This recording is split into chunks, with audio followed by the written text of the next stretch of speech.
Oh, good afternoon, West Orange. We are coming to you live from council chambers. This is our continuing series of West Orange Township Council budget workshops for July 29th. We are obviously starting at 12 o'clock. We're a few minutes behind schedule. You're welcome to join us here at 66 Main Street. However, there will be no public comment on from the Zoom audience or in person. At this time, I'd like to turn the floor over to Council President. Welcome, West Orange. I have to defer to Madam Clerk at this point. You. This is to inform the general public that this workshop is being held in compliance with Section 5 of the Open Public Meetings Act, Chapter 231, Public Law 1975.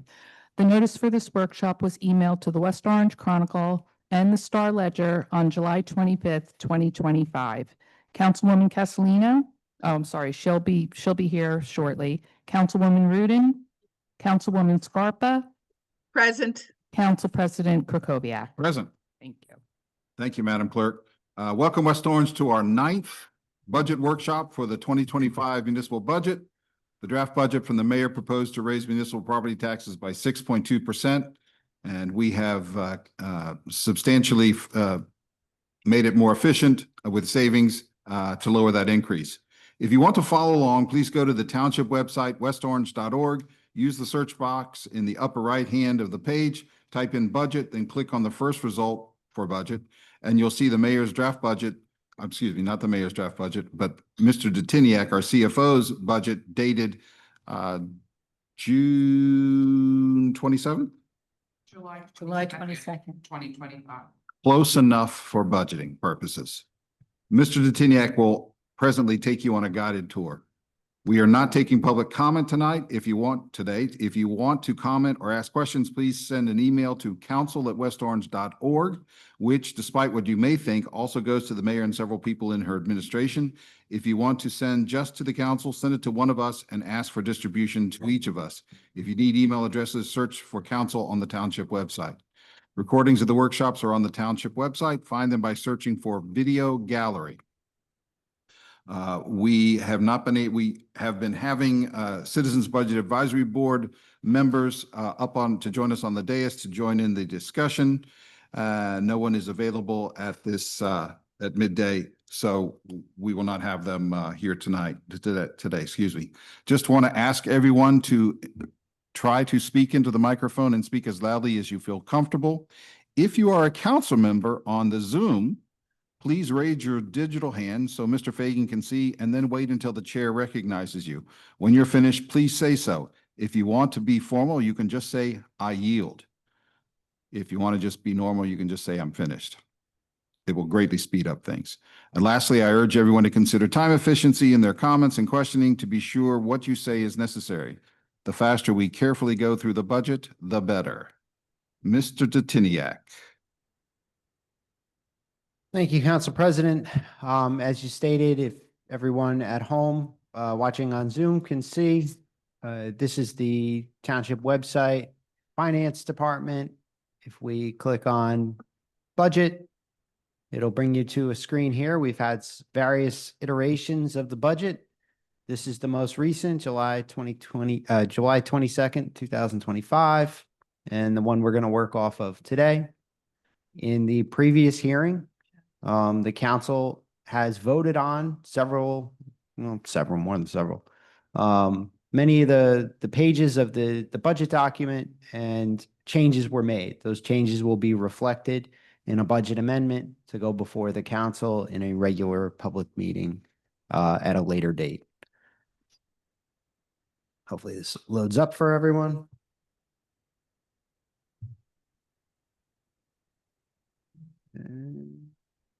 So We're good to at go. the last budget workshop, we were going page by page through the budget to make sure that we had everything that we've worked on for the last couple of months correct. And as Mr. Detiniak said, if there are any additional changes, we will make them in a future budget amendment at a regular council meeting. And so Mr. Detiniak is going through his papers. I'm not exactly sure. I've got down page 52. So we ended at 52, but Councilwoman Rudin, if you want to go back to some of the pages that we skipped, tabled, whatever you want to call it, I'm welcome to do that. You just name the page and we'll go to it and Okay. start there.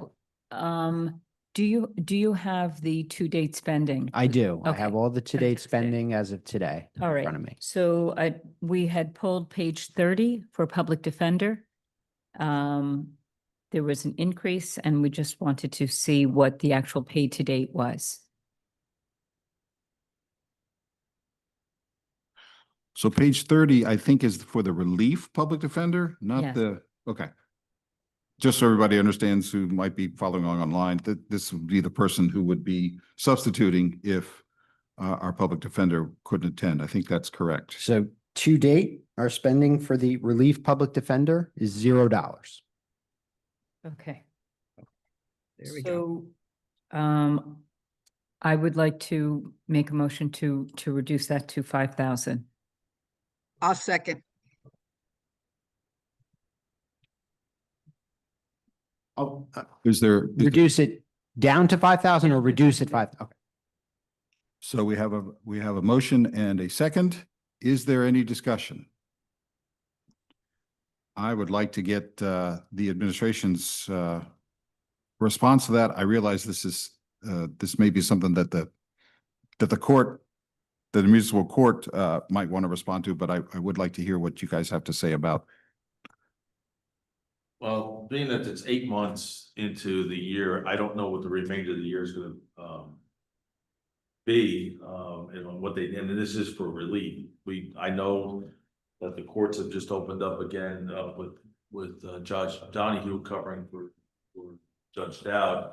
So I don't know, I don't anticipate how many times we're gonna need a substitute, so. And I understand where the councilwoman's going. I would say that you may want to consider 2/3 of the year, divide this by 2/3 just to be on the safe side. But reducing it, I don't see that being an issue.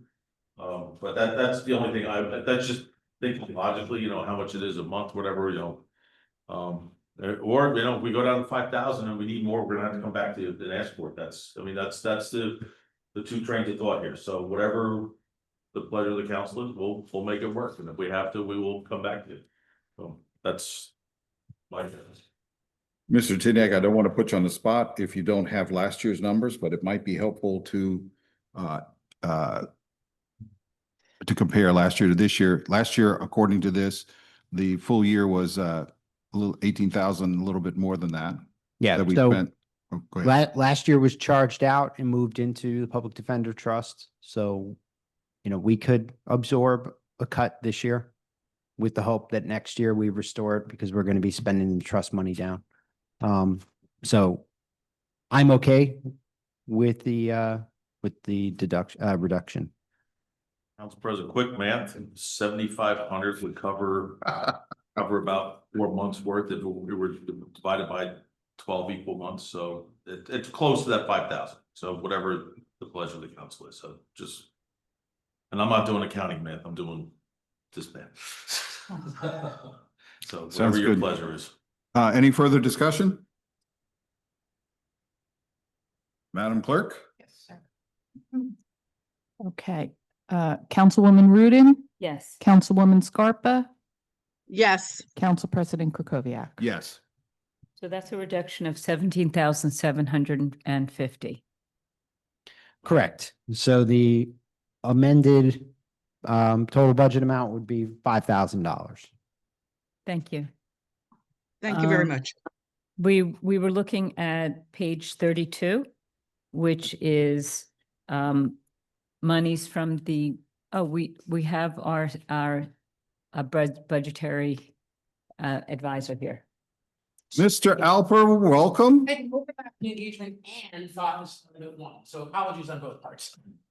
No worries. problem. What We actually, go ahead. What we're doing is we're reviewing the outstanding pages that we pulled last time, and we're just getting the information now from Mr. Detiniak. Perfect, thank you. We just saved 17,005. Okay, So just so everybody knows, Mr. Ken Alper is now representing the Citizens Budget Advisory Board. That's who just came in, sitting over here on the corner of the dais to my left. And he will be joining in our discussion, asking questions, making commentary, and you may even be making a face or two. But we will move on. Thank you. Mr. Alper, you're well seasoned in our proceedings in here, but just as a polite reminder, for the benefit of our Zoom audience, please talk into the microphone. Will do. Thank you. Okay, so what we were going to do is to review year-to-date totals in each of these categories. Mr. Alpert, that we're on page 32 of the most current budget. Got it. No, assuming it's the 722 one from online, I'm good.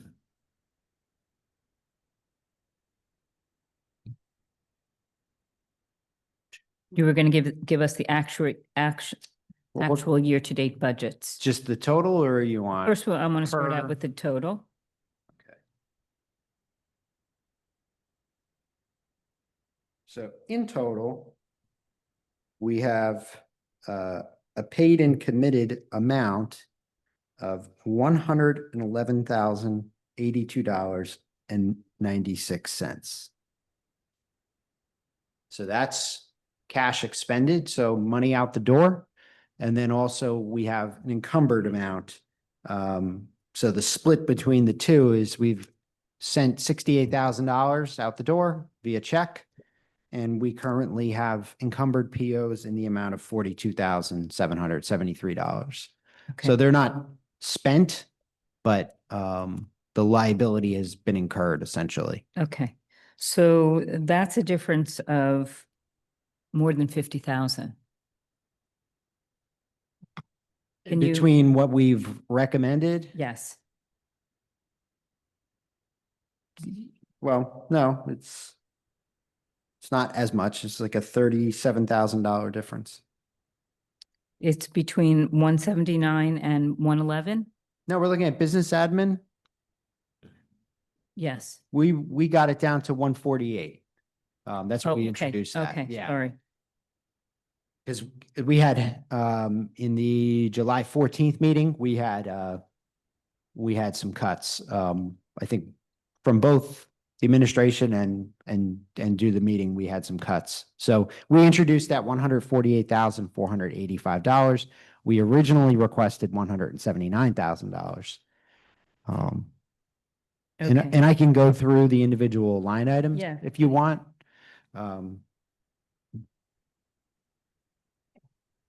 So 030 advertising.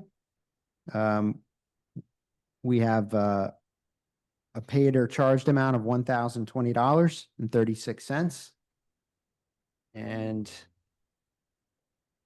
let me just, This was Less. Excuse me. Bless you. This was the one where we had 3 different categories for marketing and or advertising. Mhm. And we had requested that there be some consolidation and some deeper look Right. at what's going on. right. But just what was charged so far, we have charged job postings to this line. Municipal engineering trainee, code enforcement officer trainee, assistant municipal engineer, building inspector, different job advertisements went here. Code enforcement training would be under advertising? Right, The jobs. the job description. Yeah, we put it out there. Oh, trainee. Yeah. Okay. This is all with the New Jersey State League of Municipalities. We advertise with them when we post for jobs. There was also a charge to NJ Advanced Media for a transit grant we had to advertise, I guess. What is the second advertising category? The 031 is, it's basically the same stuff. It's the State League of Municipalities and it's job postings. Okay, so that combined is 1020.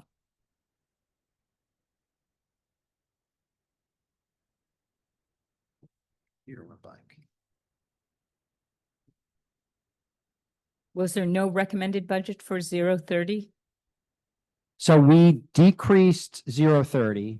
So we're combining, when we actually adopt the budget, we're combining 030 and 031 into one. And we settled on an amount of $1,750 for advertising. So we zeroed out 030 and we put it all into 031 with an amount of 1,750. Okay, can you go on to see, so we can see where they're, Sure. Communications officer, which is 070. We have a paid and committed amount of 20,300. And that is all for our communications officer, Mr. Fagan. All the expenses for that. and is this tracking with last year's to date? I think there was an increase year over year. But the amount that we put in there, I mean, is sufficient to, at least based on the last 6 months of charges, or 7 months of charges, excuse me. Is that Um, encumbered already? We encumbered. We have 1 more month encumbered. So we didn't encumber the full year. We have 1 more month, Okay, for August. so then can we make the difference between what is already encumbered and take that out of No, that? because you still got to pay an information officer for September, October, November, December. We only encumbered up to the contract because I believe the contract runs out at the end of August, correct? So this would, Yeah. This expired, we're in the process now. Oh, this would cover till the end of the year. this covers, no, what we've encumbered right now covers to end of August, but we have enough in there to cover the full amount of the information officer. But if you said just cut it down to whatever we have left encumbered, no, we wouldn't have enough to pay for September, October, November, December. So we have Mhm. 4 months that we still need and Correct. and you feel that the $20,000 is what is necessary for the 4 months? Yeah, oh, definitely. The 20, let's see. Yeah, $20,000 is plenty. Yeah. Okay. Let's continue on. Next line is 081 subscriptions.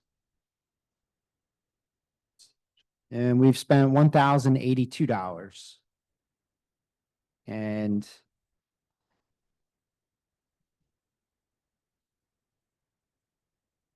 I mean, really, it's office supplies that Oh. we're charging here. Okay, so can we change that category? If that's office supplies, it shouldn't be listed as subscriptions.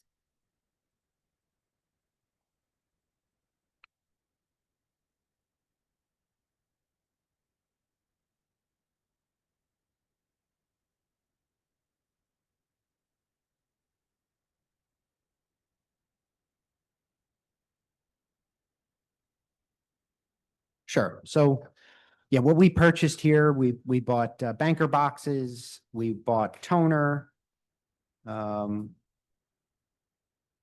We bought a flag, trash can, file folders, the red ropes. So, yeah, I mean, this is, I would say office supplies, with the exception of the flag.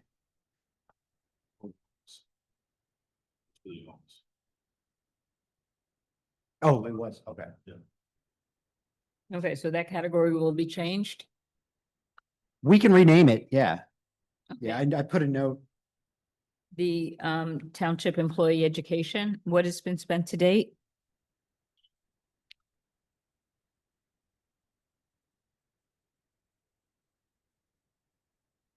Township employee education, So, $14,542.68.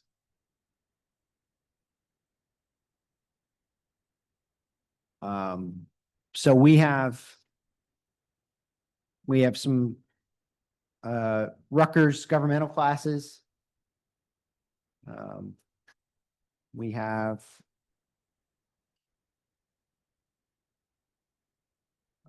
we bought some fire safety books, code enforcement materials. Is this, Some CEUs for purchasing. okay, so let's just go on. I know the grant, our salary request has gone up because of additional needs that we're requesting from them. Calculator and miscellaneous, Calculator and miscellaneous. We have a refund of $78. okay, I'd like to zero out that category then.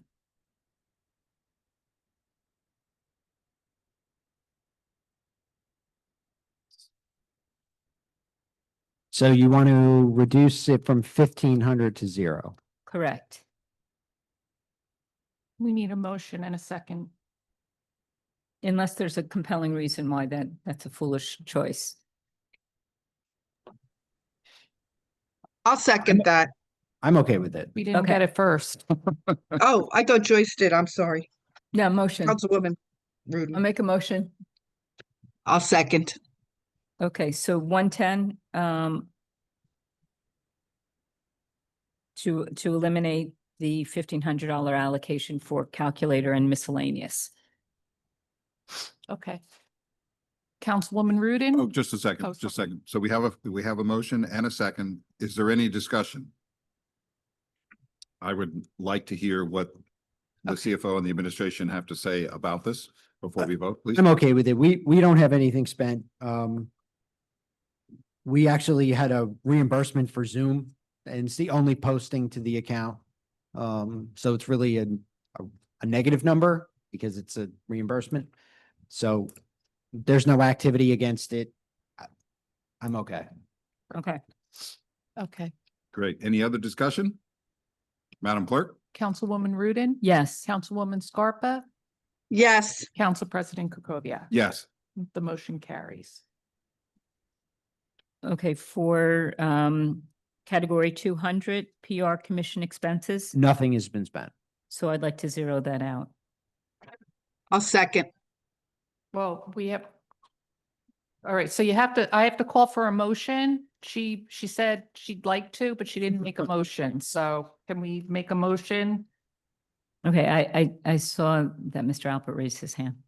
Only that Ms. Castellino is the, I think, council liaison for that. And I don't know if she, I think she's joining later. So if she has input as to what they're planning to spend, if they're planning to spend, it might be useful. I don't know personally. I don't. And I believe at our last meeting, she was somewhat vocal about it, so I think in fairness to her, we could always come back to that one. True. I think it just in fairness to her, we can. She's not on the other. Councilwoman Castellino is not on, but had indicated that she'd be joining us around 12:30, so she should be on shortly. I just recall that her having that conversation, so I think in fairness to her, to have the Okay. discussion, and then we can go back. Okay, but I would like to recommend then 1,000 be pulled and then we'll discuss it more because half the year is over. We only have 4 months. And if the entire year request was 2,000, 1,000 is quite a bit. Can I ask a question? Council President? Yes, please. So once these line items are reduced, they're gone, right? For the for the brand new budget for the next, not this year, but next year, will they all remain at, so if they reduce that line item by $1,000. Does it remain at, whatever the total amount is at that point, $1,000 for the new budget? You mean for the 26 budget? Correct. We can come up with whatever we want for the 26 budget. We don't have to, we don't have to say, well, it was only $1,000, because we've done that for this Right. budget. So we can set the budget whatever we want it to be. Okay. So we could say we want PR commission to be 20,000 this year because we're Okay. going to spend it. So, from that perspective, we have that option. Right.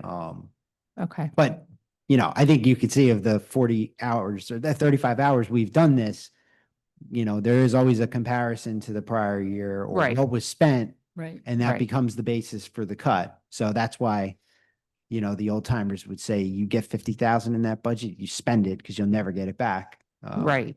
But, we have the flexibility of setting that amount to whatever we want it to be and going through this process. So. Okay. Mhm. Thank you. I have my hand raised. I didn't know if anybody saw. Councilwoman Scarpa. Yes, Councilwoman, when you raise your hand, I indicate to Council President that your hand is raised. He, however, may not call on you immediately, but is aware that your hand is raised.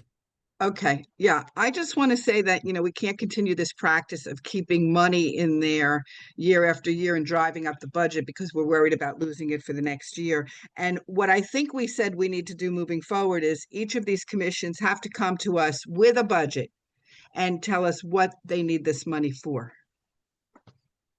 So I'd like that practice to be, what we're doing moving forward, particularly in this really tough economic climate.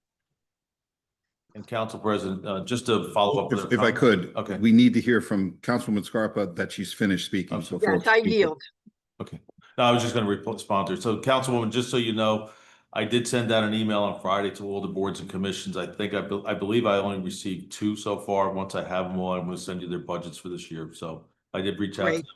And we are meeting. Thank you very much. And I'm meeting with the library this afternoon. They're supposed to give me theirs also. So, okay. Just to let you know, Okay. that you asked that last week. I just wanted to follow up with her. Thank you.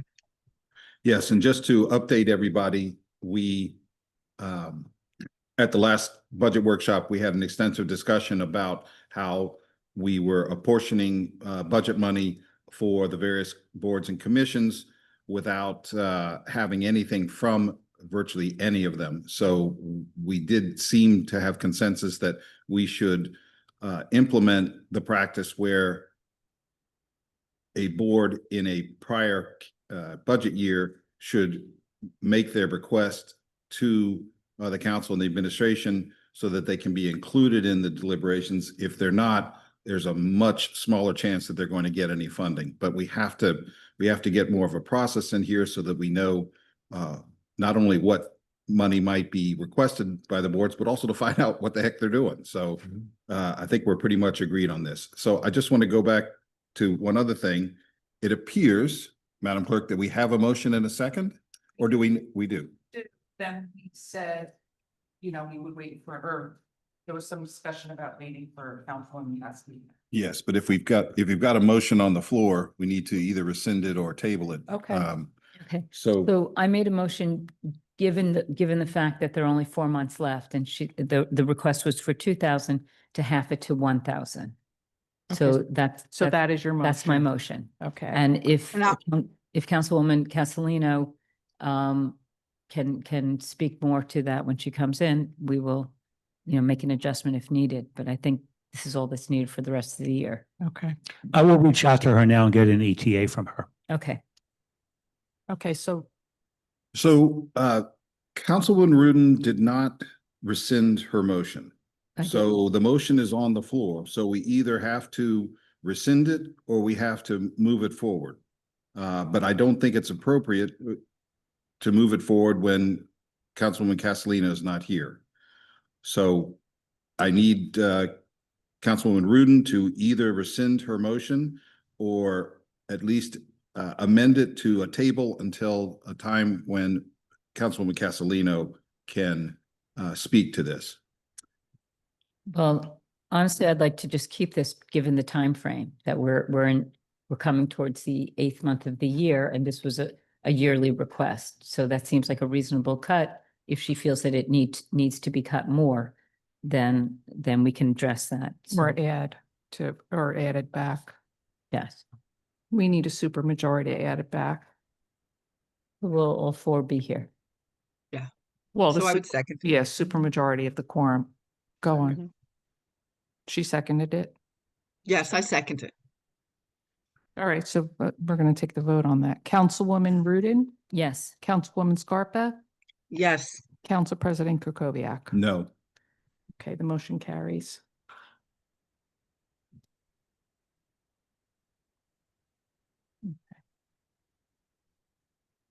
How did that carry? I thought that would It's a fail. quorum. 2-1 quorum. Okay, Yeah, so if we only had 3 today, a supermajority would be 3-0. okay, all right. All right, and then the marketing, if you could fill us in on, Sorry, the marketing campaign, we Mhm. have paid $3,246. And what was that for? that was to for social media for Ms. Stokes. And that has ended, so is this money encumbered? No. So that- There is That looks like the rest of it is unexpended and unencumbered. okay, so then that should be reduced to 3,246.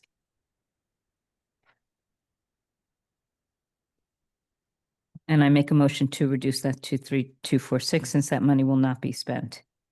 I'll second it. Is there any discussion?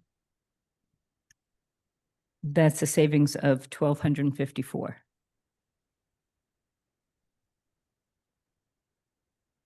Well, I would like to hear what the CFO and or the administration has to say about this, please. I don't know if there's any other plans to resume this practice with another vendor. So if the answer is no, there isn't, then I would say we can cut it. I have no objections to cutting this. Any further discussion? Madam Clerk? Councilwoman Rudin, Yes, Councilwoman Scarpa, Yes, Council President Krokoviac. Yes. The motion carries.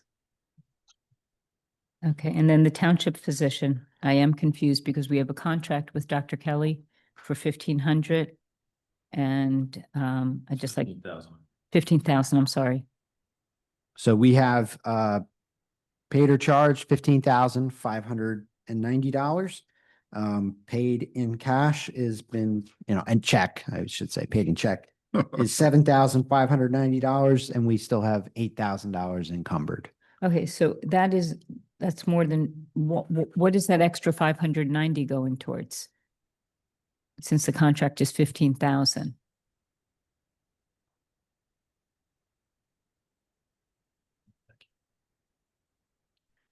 There was $90 for post-accident testing.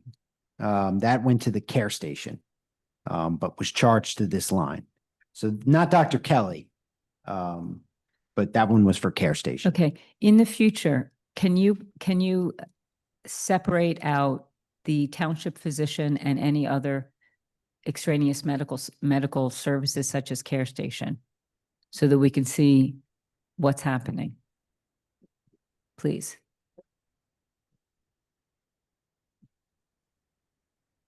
So yeah, we'll have to I'll create a new line. Okay. Underneath the township physician for sort of like miscellaneous medical expenses. That's right. You Okay. can call it everything but township physician. And I'd really like to understand why care station is being used. I know I've raised this a couple of times, but the contract for Dr. Kelly says 24/7. And if he's not available, he should be available if his contract says 24/7. This contract doesn't say 20, it says not to be available. It says he can be consulted 24/7, just like any doctors at school. He's what we're calling the medical director. We need that for the fire department when we write scripts and for our nurses facility and things of that nature. So that he's being paid for that service, and it says in his contract to be available, but doesn't say he has to perform. So going back to the medical testing that we just said, that 590, I think it was, is that sometimes, like, especially with our drivers that have a CDL license, if they are involved in a motor vehicle accident, at fault or not, they have to get tested, drug screen, to ensure that our drivers are following the federal guidelines. So the care station administers a lot of these tests for us because they have the ability to do so at different hours. So, and Dr. Kelly's office, it's a regular physician's office. His contract is to provide us the service We had, last year, I believe we had received two proposals, for the services, and his was it was under the bid threshold itself. The other service was a lot more. And so that's how we awarded him, but his contract, the specification, what he responded to, and I believe I furnished it to you, that says that he's available for calls, doesn't say he's available to respond and to perform these types of Does services. Dr. Kelly do drug testing? I think he has the ability to, yes. So then can we make a policy that, I mean, a drug testing is necessary, but not urgent, that he couldn't do it the I next disagree day? with you on that. Because if our driver is involved in an accident and they have alcohol or drugs in their system, we want to do it in the time of the event happening, Okay. not 24 hours later or 12 hours later or during his normal business hours. So I would respectfully disagree that we Okay, have. to do that time. I understand that. I So- just want to make sure that that's what it's going towards. So this is going for drug testing of our drivers. Yeah, of all our, of all those who are CDL drivers, not every driver, Who are involved in an accident. that anytime, it's policy, anytime a CDL driver is in an accident, they have to go for a mandatory drug screening. That's part of the licensing. And we also provide random drug tests for those drivers as well. Okay. So I think that's all I had for this page. I just want to make note that on this page, we've now saved close to $4,000 just by reviewing this. I'd like to look at page 38. There was discussion on whether or not why our unemployment compensation is high, and it was mentioned that we have lots and lots of guards who go on unemployment during the 2 months that they are not contracted. And during the year, like they'll file for unemployment for spring break and winter break and all that. So do you have a breakdown of that? And is there a way that in your role as BA, Mr. Smeraldo, that you can create different contracts for these employees so that they do not go on and off unemployment and then increase our unemployment They're comp? not contracted employees. These are part-time seasonals. They don't have any benefits other than, like, we don't give them time off. We don't give them vacation time. We don't give them personal time. They're basically paid for the services they provide. Right, So but they can have- they be given a 12-month contract and have it prorated out the year? Is that something, Mr. Detiniak, that couldn't be done? We don't give them contracts. They're just 10-month employees, but I want to back up and say that again, the reason that we're asking for the 90,000 is we're at $44,241. And that's without posting this week's payroll to unemployment insurance. So I think, we'll fall in under the 90,000, but we pay unemployment insurance like everybody else in that we get an experience rating and we pay based on the wages. Other towns, they pay based on the claims that are actually the money that's actually paid to the employee. So that's what's generating the expense, is that we pay like a traditional unemployment insurance program. Yeah, I think when we spoke about this Thursday, we had the meeting, right? Was the last meeting? Yeah, we said we would try to look at the delta between paying the guard instead of like laying them off, and trying to figure out then what the difference would be in unemployment.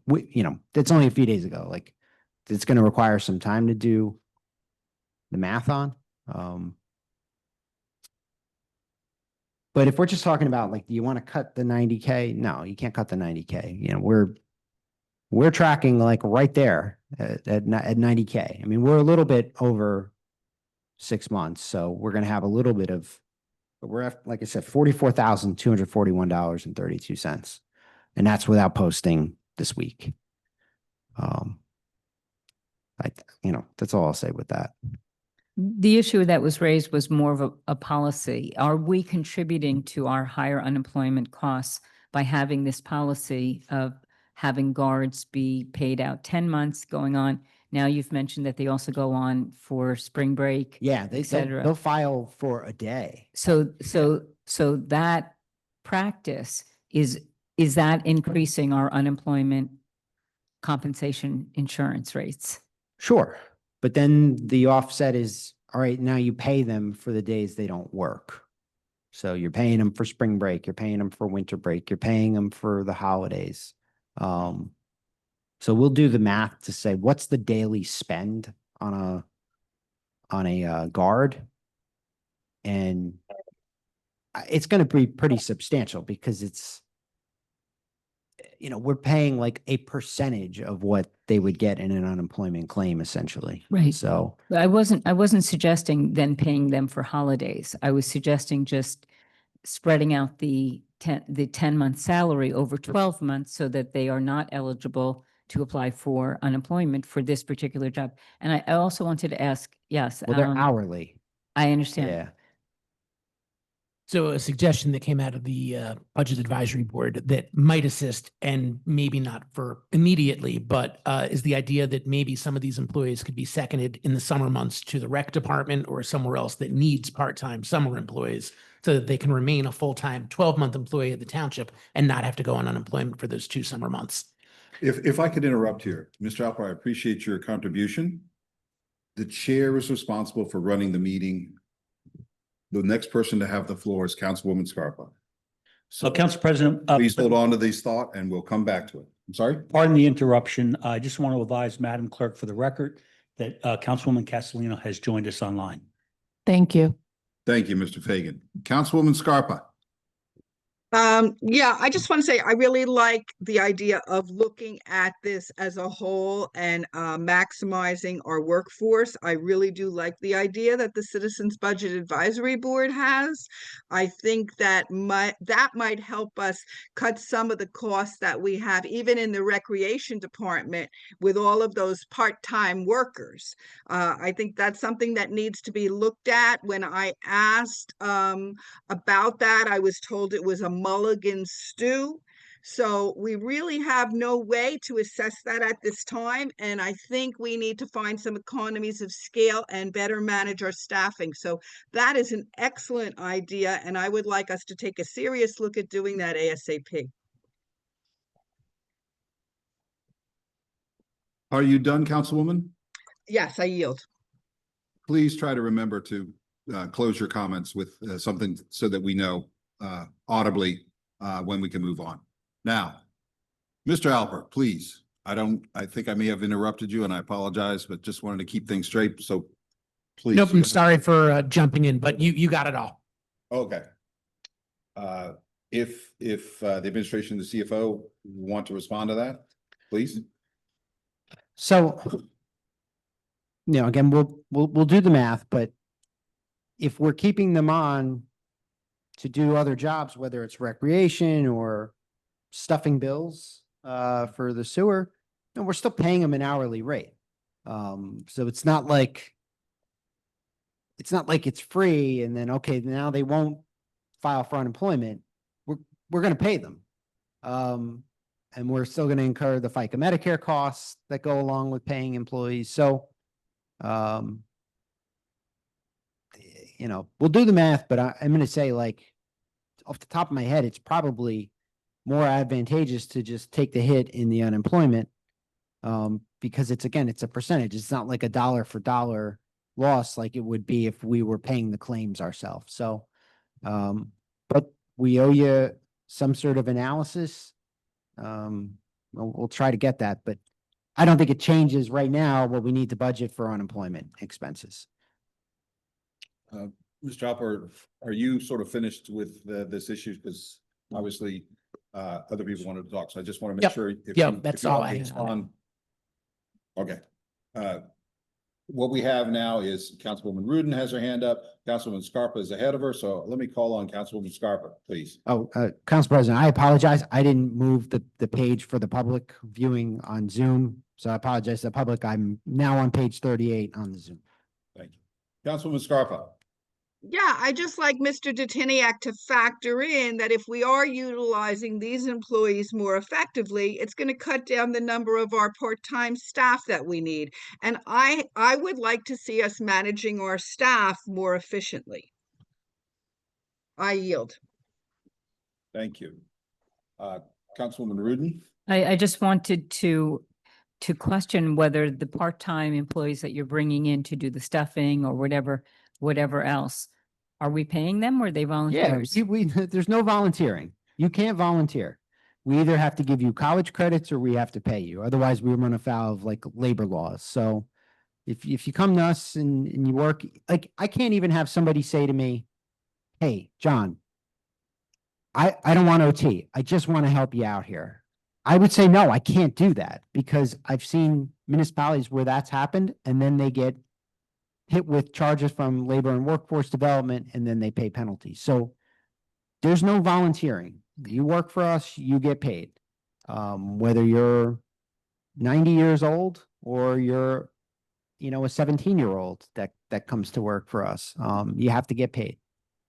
So it seems like first dibs should be given to our guards to get any summer employment opportunities. And we just did, yeah. We because we had to stuff sewer bills. It's it's a manual process. We brought in a guard that was available. So we do that. As far as like recreation, I don't want to step over Director Kehoe, but maybe the guard skill set doesn't translate to what he needs for recreation. Without bringing like age or anything into the mix, just maybe it doesn't fit the skill set. Oh, sorry.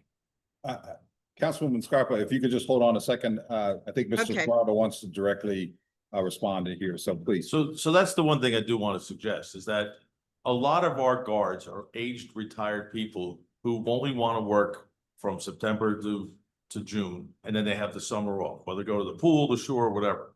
So to say that they're going to go into the recreation jobs, the recreation jobs are the pool, is the younger set. And it's also the parks and things of that nature. So while it's good that we suggest, and not that we wouldn't offer our guards another position, they may entirely just say, thanks, but no. And then we're kind of behind the 8 ball. So I just want to put it out there that, there's a different age set with our guard force and our summer force. So, that's something that we're going to have to take into consideration. And I can talk to the director about it, but I mean, that's just the reality of it. Our guards are going to start back up, I think, August 27th or 8th. So somewhere around there, because they come in for mandatory training and things of that nature. And then they work the rest of the year. But when a lot of these people are going to tell us, no, I'm not pushing a mower or sitting on a lifeguard stand. They may not even be qualified for that position. So we'll take it under advisement, but there may be some practical challenges to that thought. So. Sounds good. Councilwoman Scarpa, thanks for your patience. That's okay, thank you. One of my friends from the rental house used to always look forward to volunteering to stuff envelopes every year. It made her feel really productive and useful. And we have we have a senior volunteer program now that we're putting forward. We have many seniors who want to contribute to the community and want to volunteer. Are you telling me that they cannot volunteer? I don't understand. There's volunteering and then there's just like free labor and we can't have free labor. Again, I'm not going to run afoul of like labor and workforce development. If we have people doing a job and we would normally pay for that job, we have to pay the employee or pay the individual. If we have an internship program, it can't just be for free. There would have to be either compensation for it or they would have to earn college credits. So we'd have to work with whatever the university is. So, we have to be very careful in what we call volunteer and what we call free labor. Right, I just like us to look at using volunteers to the extent that we can more efficiently. And I had 25 seniors in my home who wanted to sign up as volunteers and want to contribute to the community. And they weren't given that opportunity. They felt very, put off, and like they didn't even come to the meetings anymore because they felt they were being cast aside. I'd like us to look at, integrating our seniors into our community and how helping them to have volunteer activities to the extent that is possible. I yield. Thank you. Councilwoman Rudin. Just getting back to, I want to close up this page if possible. Mr. Titaniak, you said that we have spent 44,000 approximately. 44 to 41. Yeah. Mhm. To date, and we are 3/4 of the year, budgeted through. Can this be reduced 5,000? Because the last year it was 84, even if we spent twice that, and we won't spend twice that, it seems like there's wiggle room to take that down. Yeah, sure. Okay. If there's not enough, I'll come back with a budget transfer. Okay, thank you. And, we'll have to just find the money for it. All right, so I make a motion to reduce the unemployment compensation insurance by 5,000. I'll second it. Any further discussion? No. Councilwoman Castellino, you're online. We haven't heard from you. Just want to make sure you're alive. Yeah, no, I'm listening. I mean, I'm gonna go, Mr. Titiniak is okay with the 5,000. Listen, I know everybody wants to do zero. I get that, but I'm also concerned that the CFO is gonna be able to function the way he needs to function. There was multiple zeros when I first came on the council for many years, which is great. Everybody loves it. Politically, it's great, but then boom, the coffers depleted, and then, the 8% came out. So again, I'm going to ask Mr. Titiniak, if you feel comfortable, then agree to it. I'll be supportive of it, but if he's really not comfortable, I think we have to find a middle here, folks. We can't just be pushing just to get a zero for the sake of telling the public we went down to zero. We need to make sure that we're not going to see 8% next year or the year after. We have to play long game, not a short game. So that's all, but I'll be a supportive of the 5,000. Thank you. That's a good way to end your conversation on the Zoom. You can just say thank you. That, Yes, sir. Thank you. yeah, that keeps things positive. That's a great idea. Is there any more discussion? Madam Clerk. Councilwoman Castellino, Yes. Councilwoman Rudin, Yes. Councilwoman Scarpa, Yes. Council President Krokoviac. Yes. The motion carries. Okay, the next page that we were dealing with was page 39. There was a discussion about moving line item 060, the library's workers' comp, to the library budget, and to take that out of ours. So we're meeting with them this week. Today. Today. We're meeting Why with, did I think it was Thursday? Today. We're meeting with them Meeting with today. them. So we're leaving here and going to the library for another meeting. That's why you have a hard stop. Sorry, Yeah. John. So, that's right. Yeah. so 30. Yeah. We're 30.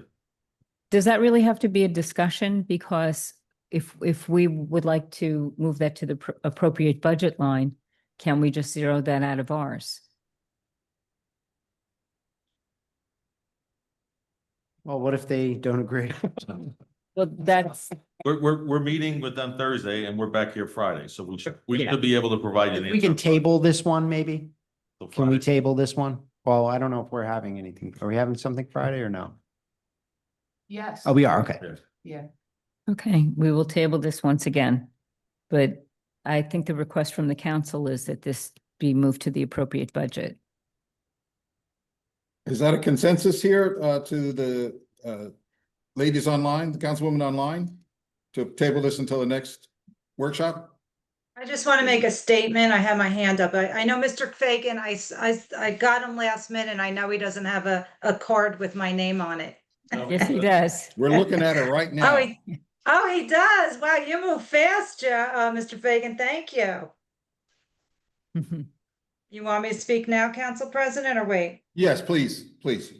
So again, so listen, I feel bad. So the workman's comp, I think moving it would be one thing, but I don't mind tabling it for now. But just to remind Mr. Smeraldo, reason why I went here with this and that other line item for 50,000 is because we did not receive the itemized line by line budget from the library that showed what their final numbers were for 2024 and what they have budgeted, and last year what they paid actually out and what they have budgeted for this year. The workman's comp, I believe, if I recall correctly, and I didn't get a chance to call him, but former Mayor Parisi did that years ago, because when the library was depleted funding, when the evaluations dropped very low and we wanted to make sure the library was able to function, they just received an increase, which is great, and I'm excited for them, of $300,000 from the assessment.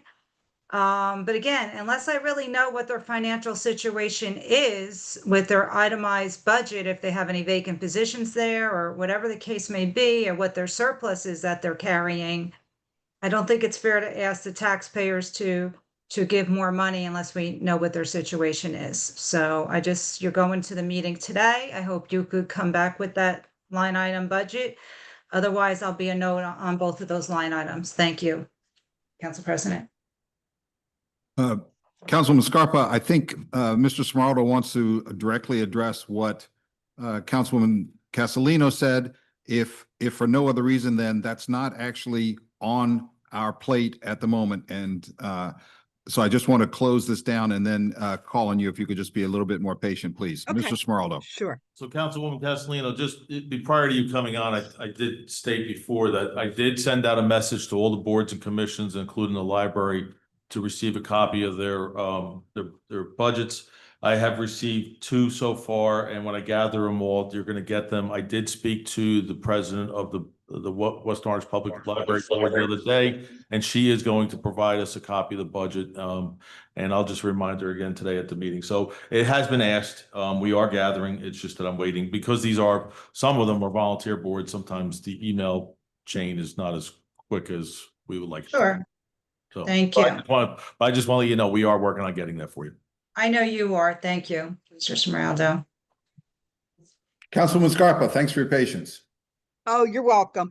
I would like to make a motion right now to take that extra $50,000 out of the library budget for ESL programming. At Washington School, we have a program for parents for ESL programming. I think it's redundant, and I don't think it's fair to ask the taxpayers to pay for something like that. There's the have tos and the want tos, and that's a nice thing to have, but right now we can't afford it. So I'd like to make the motion now to have that reflected in the budget immediately, so we can see where we really are. Councilwoman Scarpa, I ask that you hold on to every one of your words, and when the appropriate time comes up to look at the library allocation in our budget process, to bring that back up. But right now we are on page 39, and what you're asking for has nothing to do with page 39. So I just want to ask you to hold on to that thought. We will certainly get to it, but now is not the right time to talk about this. Are we getting to the library today? Because I do want it reflected in today's numbers. Well, not if we continue to spend roughly, half an hour on every one of these pages. So I can't promise you anything, but we will get to it before the budget is adopted. All right. I'd prefer to just get it done. Okay, thank you. Go ahead. Thank you. Thank you. Councilwoman, Madam Clerk asks if you will rescind your motion, please. Yes, I'll rescind my motion. Thank you. Councilwoman Rudin. Second. Oh, yes. Sorry. Mr. Smeraldo, we've talked about these commissions. I wanted to request that in your role as BA, that you request that each of the committees have revisions to their ordinances that come to us, hopefully on August 12th, to request that their budgets be presented to us by December 1st of every year, so that we can work better with these commissions. So, Councilman, if I'm getting this right, you want us to change the ordinance for that, so we'd have to discuss that with legal, have Yes, them draft it and then present it for there, so that would be for first reading. yes. Okay. Well, I'm not sure if it would be an ordinance or just a change. If it's in the ordinance, we have to go to legal to get it. Okay, so for each of these, there needs to be a process set in place so that they can present to us their ask and we can consider it, So. just like So the downtown I'll look does. into that. I will speak to legal. Okay. But I do want to do a little research to make sure that we don't already have something on the book. I'm not familiar what their time frame is, but we'll look into it and I'll speak to legal about it. Yeah, it may already be. It may already be there, but we should have Yeah, it we'll mirror the review, and if downtown. not, we'll move forward. Okay, thank you. Okay. Thank you. Councilwoman Castellino.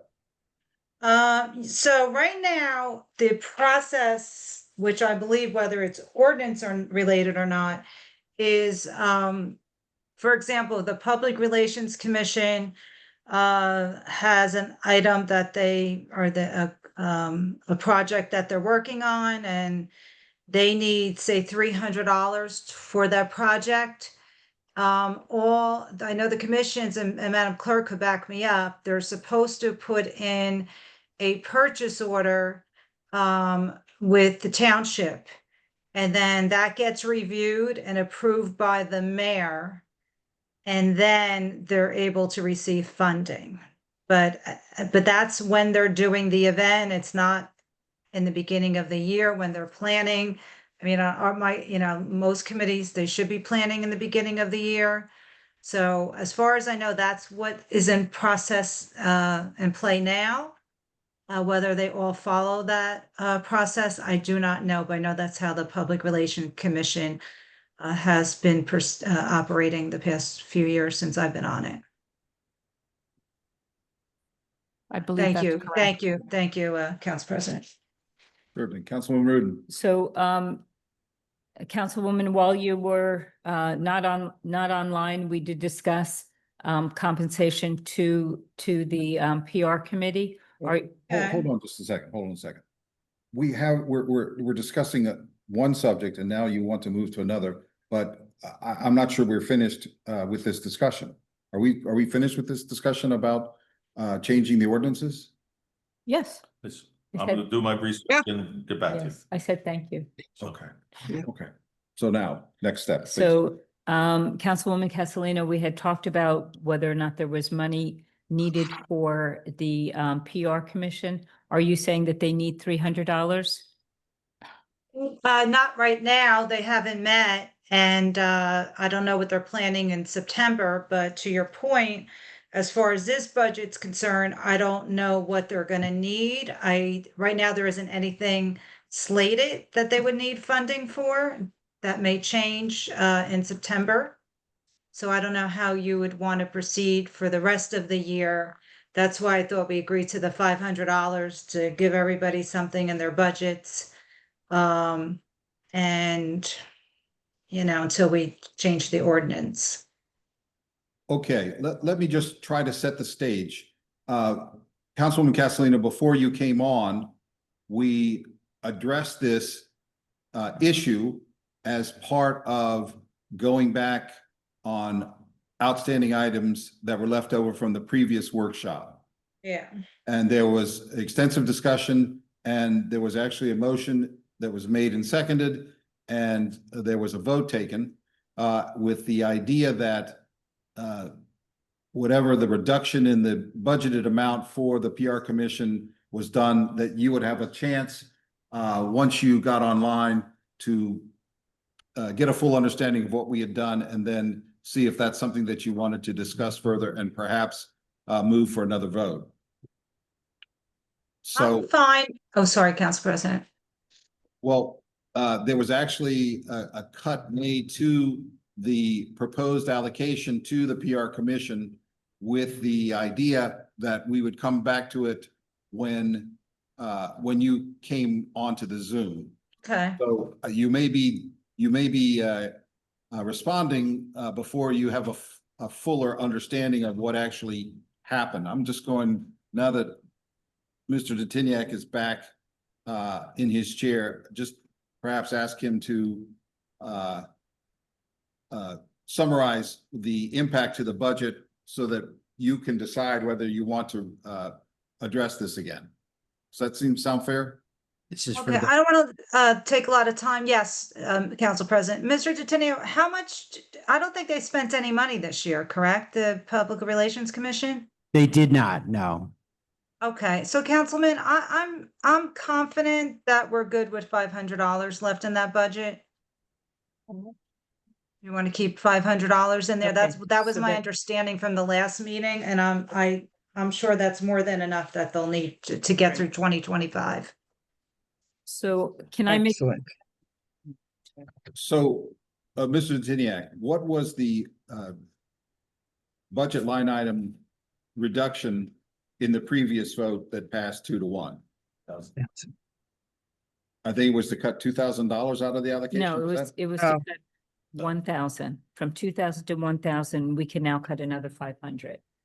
Okay, so Yeah, that's fine. could you just speak that into the microphone? Yes, It's just initially, very, very hard for anybody to hear with the air conditioning sure. going. We're talking about page 32, line item 200.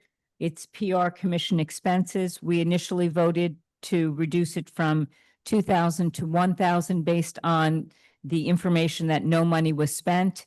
With Castellino, I'm sorry, Councilwoman Castellino's input, I would like to make a motion to reduce it another 500. I'll second. Okay, so is there any further discussion? And I just want to perhaps clarify, maybe not, but for my own purposes, the original line item was $2,000. Earlier in this budget workshop, we voted 2-1 to reduce that to $1,000. And now Councilwoman Rudin is moving to reduce that by another $500,000. 500, What did I say? 500,000. 500,000. That just settles the budget. We can go home now. I beg your pardon. So it's now $1,000 and the motion is to reduce it to $500. Is there any further discussion? So just so my committee's not angry at me, I'm okay with the 500 for 2025. We're gonna reset in September, the committee. And so that 500 may turn into 1,000 next year, depending on, because next year would be the couple of the events that they host every other year. So for 2025, I'm okay. 2026, I'm gonna revisit that. So I'll go with 500 for now. Any further discussion? Thank you. I'm done. Madam Clerk? Councilwoman Castellino, Yes. Councilwoman Rudin. Yes, Councilwoman Scarpa, Yes, Council President Krokoviac. Yes. Okay, the motion carries. And do Okay. we have a consent on that page now? consent. Consent. consent. Consent. Thank you. The next page that we were looking at had to do with a longevity question. And this is something that we are referring to the administration. Have you reached out to Labor Council to discuss the Did we talk about? page 42? This was a recommendation from the Budget Commission, our CBAB. Okay, group? So we did not reach out to labor, because, what we recognized and what we realized, that one of the issues we had, and this was unfortunate oversight, but this particular person is actually a union employee, so he is covered by the contract. So he's not a non-union. It was inadvertently put in as non-union, so therefore he's covered by union contract. But I think there's a couple of other people as well. There's actually, there's a total of 5 people who are receiving longevity that are non-uniform. Total of 5, 4 are which are covered by union. Only 1 is not covered by union. That's one of our directors. Well, that's good information to know. Councilwoman Rudin. At some point, can you fill us in on which of those directors? Yeah, but Is not not- here because. I understand, I understand. Well, I could, but yeah, it's only so, when we reviewed over that, we found that there was, like I said, there's 5 total non-uniform. And just so for the public to know that any person who was hired after 1999 does not receive longevity in the non-uniform. So the 5 that are receiving now are employees who were hired prior to that date. So, and only, like I said, only the one is not covered by the union. The rest are all covered by union contracts. And when they retire, we won't have that anymore. But this was a phase-in plan from 1999 till the current, and it's now coming to fruition, in the near future. It's closer today than it was yesterday. Let's put it that way. Yeah. But when you look at the entire staff, it's a phase out process. So, and when they're retiring, I don't know, but that's going to be their personal choice. Only one of the directors is not covered by a union. Is that what you're saying? No, the one person who's not covered by a contract with that longevity, that person is currently not in the union, so he is a non-union person. The rest are all union covered employees. Okay. All right. So I move to go on beyond that page. Councilwoman Scarpa. I just want to see this all accurately reflected, I make the corrections as we go on some of these inaccuracies on the budget and the budget line items. I'd like us to really clean it up as best we could as we go along. Okay. So if we Thank can move on from that page 42 to page 49. We had a miscellaneous column for 70,370. And Mr. Detiniak was going to provide the information of exactly what this is. We are on page 49.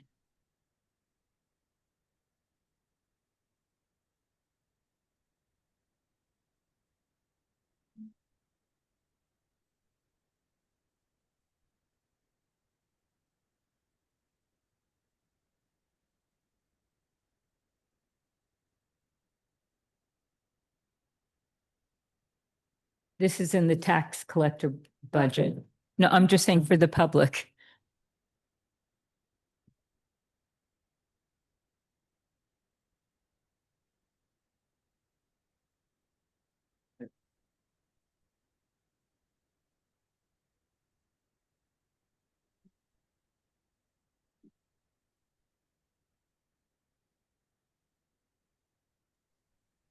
Can you hear me? Because I can't hear anything. Okay. Okay, so Now I could hear you. this miscellaneous line is covers a few different vendors. It covers Battaglia Associates. So they assist the tax collector in the tax collection proof outs, the sewer proof outs. We have a fee for Jaguar software development. So Jaguar software development is it's called remote deposit, and it's a system that when we get a check from a taxpayer or from someone paying for a program, we run it through a scanner and it remote deposits to Provident Bank. So it speeds up the time from receiving the check to getting the money into the account. So that's the annual fee is in there.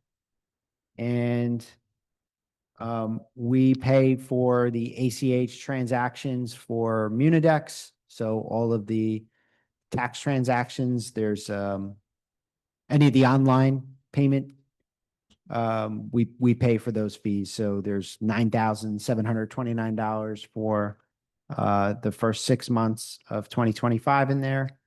And and we bought envelopes from Staples for tax and sewer bills. We bought 25 boxes worth of envelopes. Okay. So What is the contract for Battaglia Associates?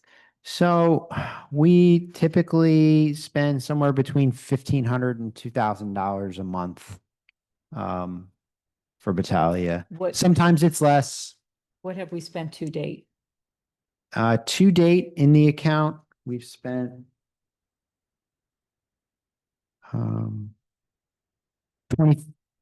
$25,000. Okay. And for Jaguar software? That's $3,540. That's all we're going to spend on that one. Okay. And for, is that a rental to use that device? No, it's paying for the service. Okay. So For- we own the scanners. It's more for the service itself. All right. Why did envelopes come out of this budget instead of materials and supplies? I don't know. That's just where she charged it to. Okay. So, is there some way in the future that this can be broken down to contractors or services rather than miscellaneous? Yeah, I don't think when we move to Edmonds, we would keep that miscellaneous line. No, Okay. we would, it would probably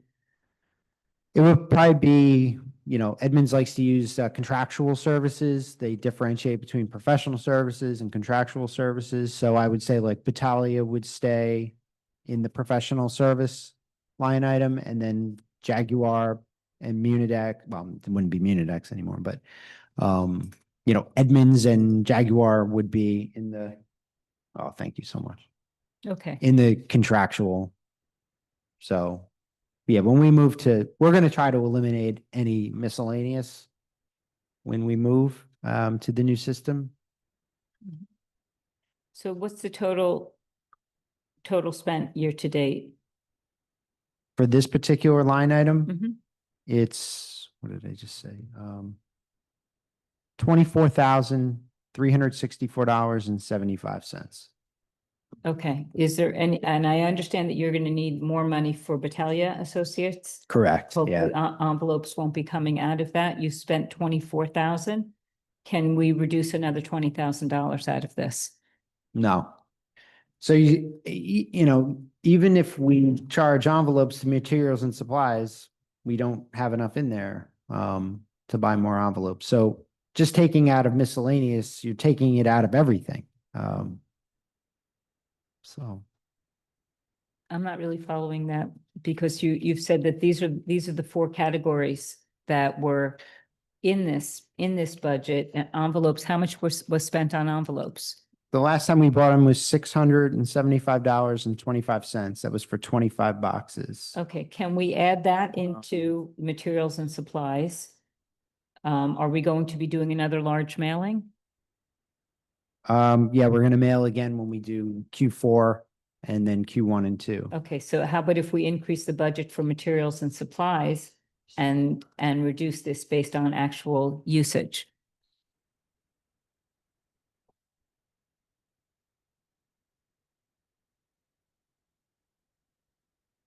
You said between 5 and 15. I'm just looking at our last, when we sent bills for Q3, I'm just trying to put together the amount. We can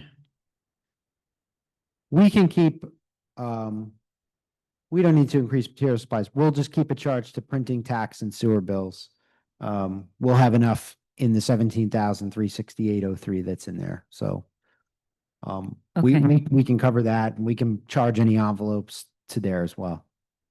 So you don't need to increase materials and supplies. Okay, so can we still decrease this $20,000?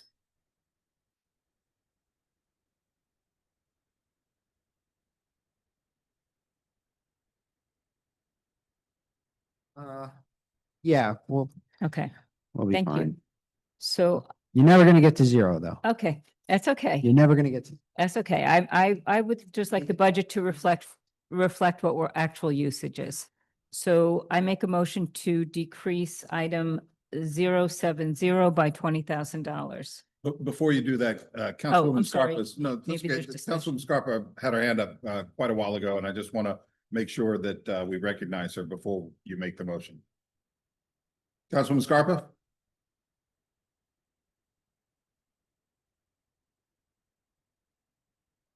Councilwoman Scarpa, you have to unmute yourself. I just wanted to ask Mr. Detiniak, when we move to Edmonds and become more efficient, are we going to decrease the amount of consulting that we need from Battaglia? No, we're not going to increase what we need from Battaglia. Battaglia helps us because Munidex is a heavy lift when it comes to taxation. Excuse me. So no, we're not going to need to use them for Edmonds, the way we do Great. right now. Okay, so moving Because forward, I see they do all their work in-house. They're here. So I see them, I see what they're doing. They're on the phone with the company for hours and hours and hours correcting mistakes. So it's not Mhm. even like a remote thing that we're receiving a bill. I mean, they're here in the trenches with us with Munidex. So Right. we're not going to have that next year with Edmonds. great, because I'm just thinking through to next year as we do this. I'm projecting next year's budget in my mind, and I just want to get a handle on where we're going to be. I see really a lot of economies of scale and a lot of efficiencies as we move forward with the new financial system. There's definitely going to be an efficiency with this in terms of the contractual services that we'll need from vendors like Battaglia. Okay, great. Thank you. Thank you. Now, back to you, Councilwoman Rudin. You wanted to make a motion? Yes, thank you. I would like to make a motion to decrease the miscellaneous budget on page 49 under the tax collector by $20,000. I'll second. I'll second. Is there any further discussion? Nope. Nothing more from the administration. Madam Clerk? Councilwoman Castellino, Yes. Councilwoman Rudin, Yes, Councilwoman Scarpa, Yes. Council President Krokoviac. Yes. The motion carries. Councilwoman Is there Rudin? a are we done with that page or I don't even know? yes, thank you. All right. had consent Oh, we this did one. have a consent. Yeah, we did. That's right. Just a practice. I had it written down. But I did have a I had it couple written of down question marks on as the a question. miscellaneous. Okay, Councilwoman Rudin. I'm done. Okay, so we've caught up on all the Yeah. outstandings? Great. Mr. Detiniak, I think we're back to page, is it 52 or 53? 53. 53. No, I think no, we didn't vote on 53. Okay, you're right. So we are on page 53 for the public watching at home. This is the planning department. And I believe we left off with discussing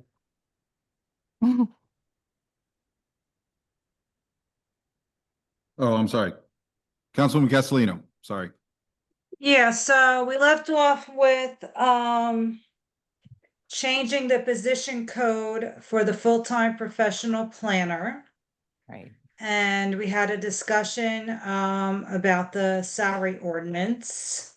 Right. And Mr. Smeraldo was gonna talk to the mayor, which I believe you did, Mr. Smeraldo? Correct.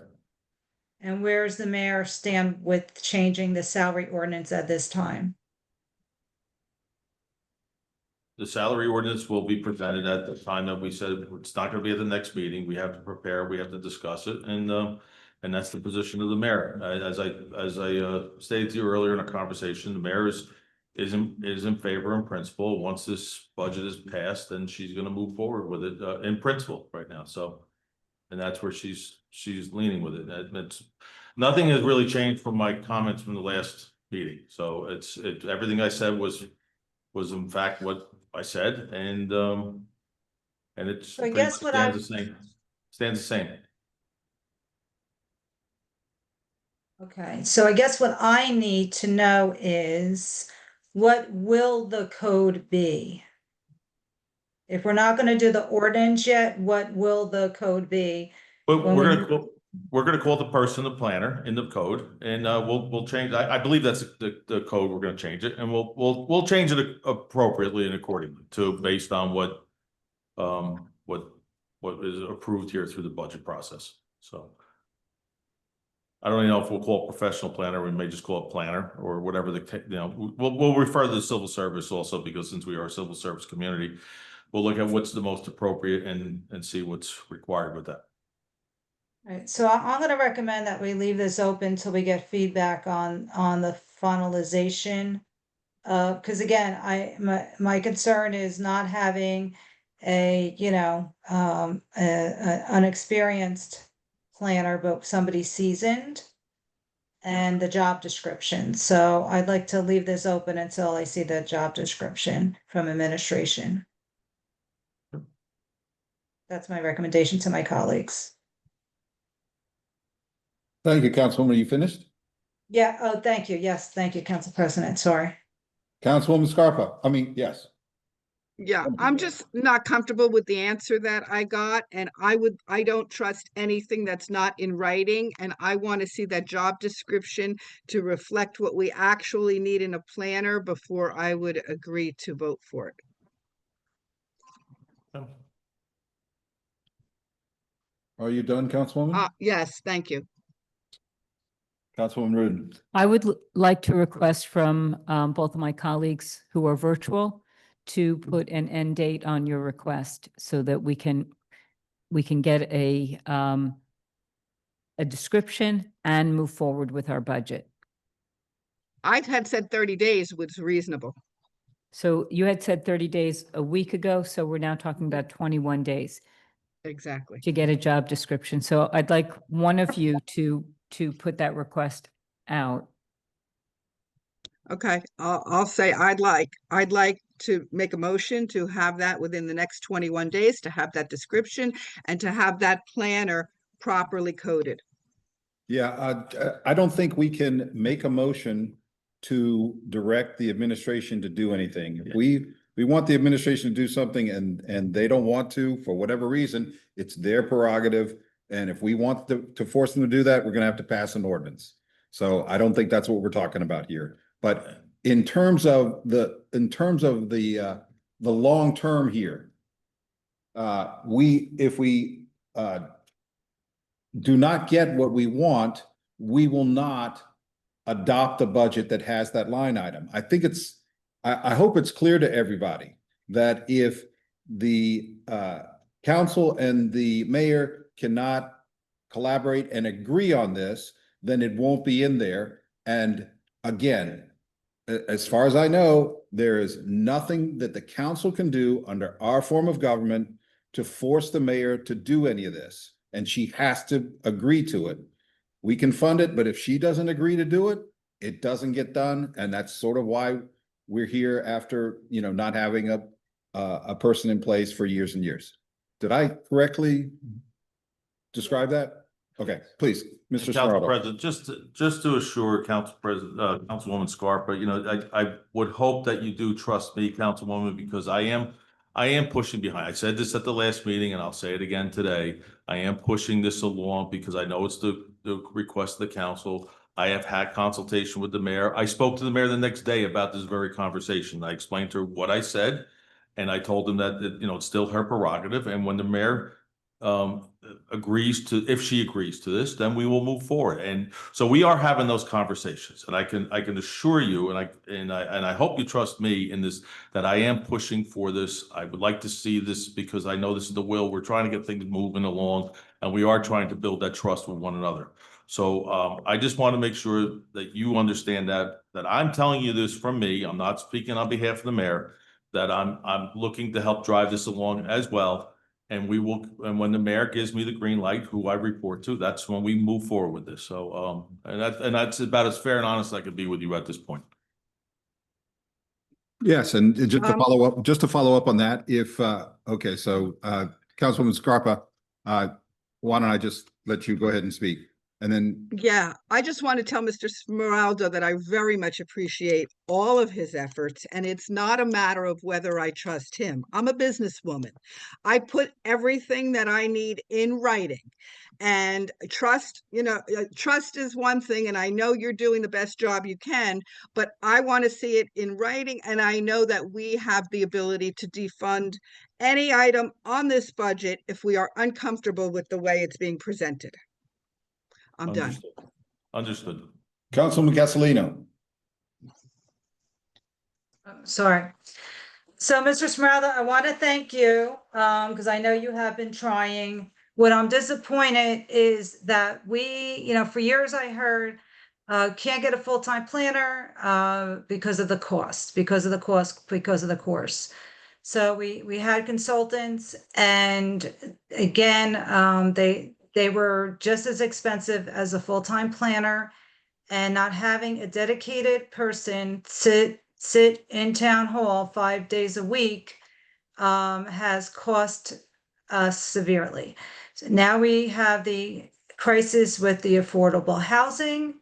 And I'm really perplexed why, with the council being so generous in making the funding available for the administration, that this task is not done, and we end a 10-year conversation about it. So again, if you could please go back to the mayor and stress to her that the council has been very generous in making accommodation for a highly qualified professional planner to come to our township. Why there's a delay on that, I really need to know, because this is very disappointing for me on so many levels. Thank you, Council President. Thank you. Okay, so it looks like the consensus is that we will not sign off on this page. Okay. So let's make a note. Hopefully we can come back to this.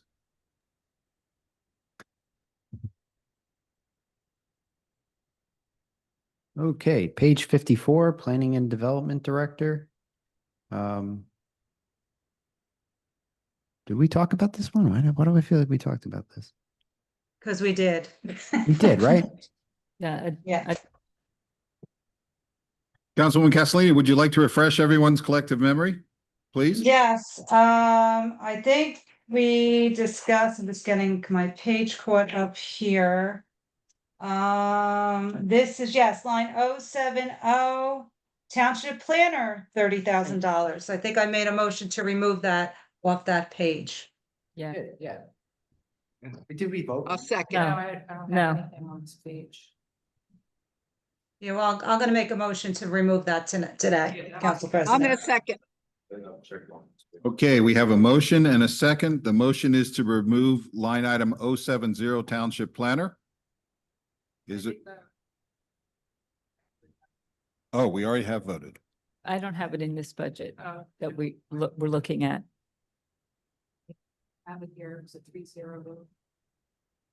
Councilwoman Rudin. It wasn't reflected in the update, that's all. I see what you're saying.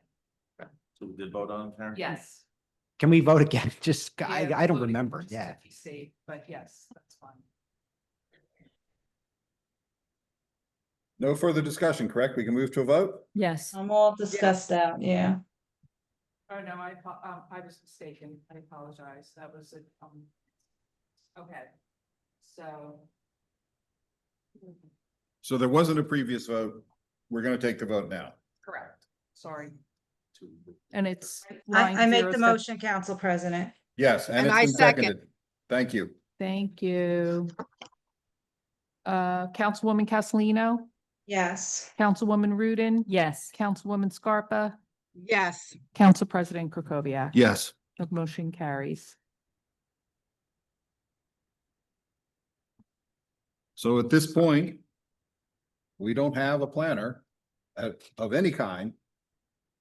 Certainly from now until we put it back in, if we put it back in. Mr. Diniak, can you tell me how much we have spent for a planner this year? The ghost planner?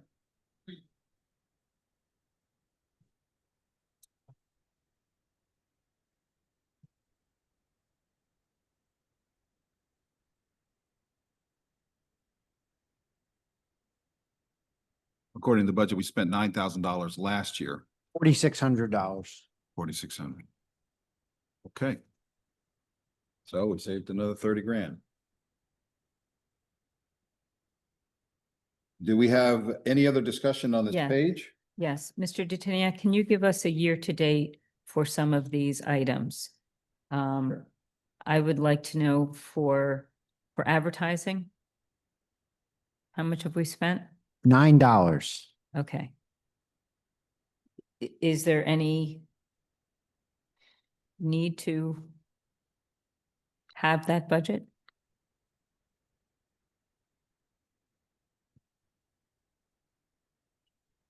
I just want to look at the actual $9. Okay. Give me 1 second.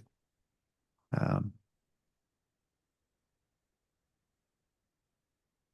it was for Worrell Community Okay. newspaper. Meeting results got posted there for one particular meeting. Okay. All right. Um, I'm a little confused between why it would come out of this budget versus the clerk's office. No, it wouldn't come out of my budget for planning or zoning. They do their own advertising. Yeah. Can you give us, so for for duplicating services? Which is line item 031, Nothing. We haven't spent anything. okay, and for apparatus drafting, Nothing. and for materials and supplies,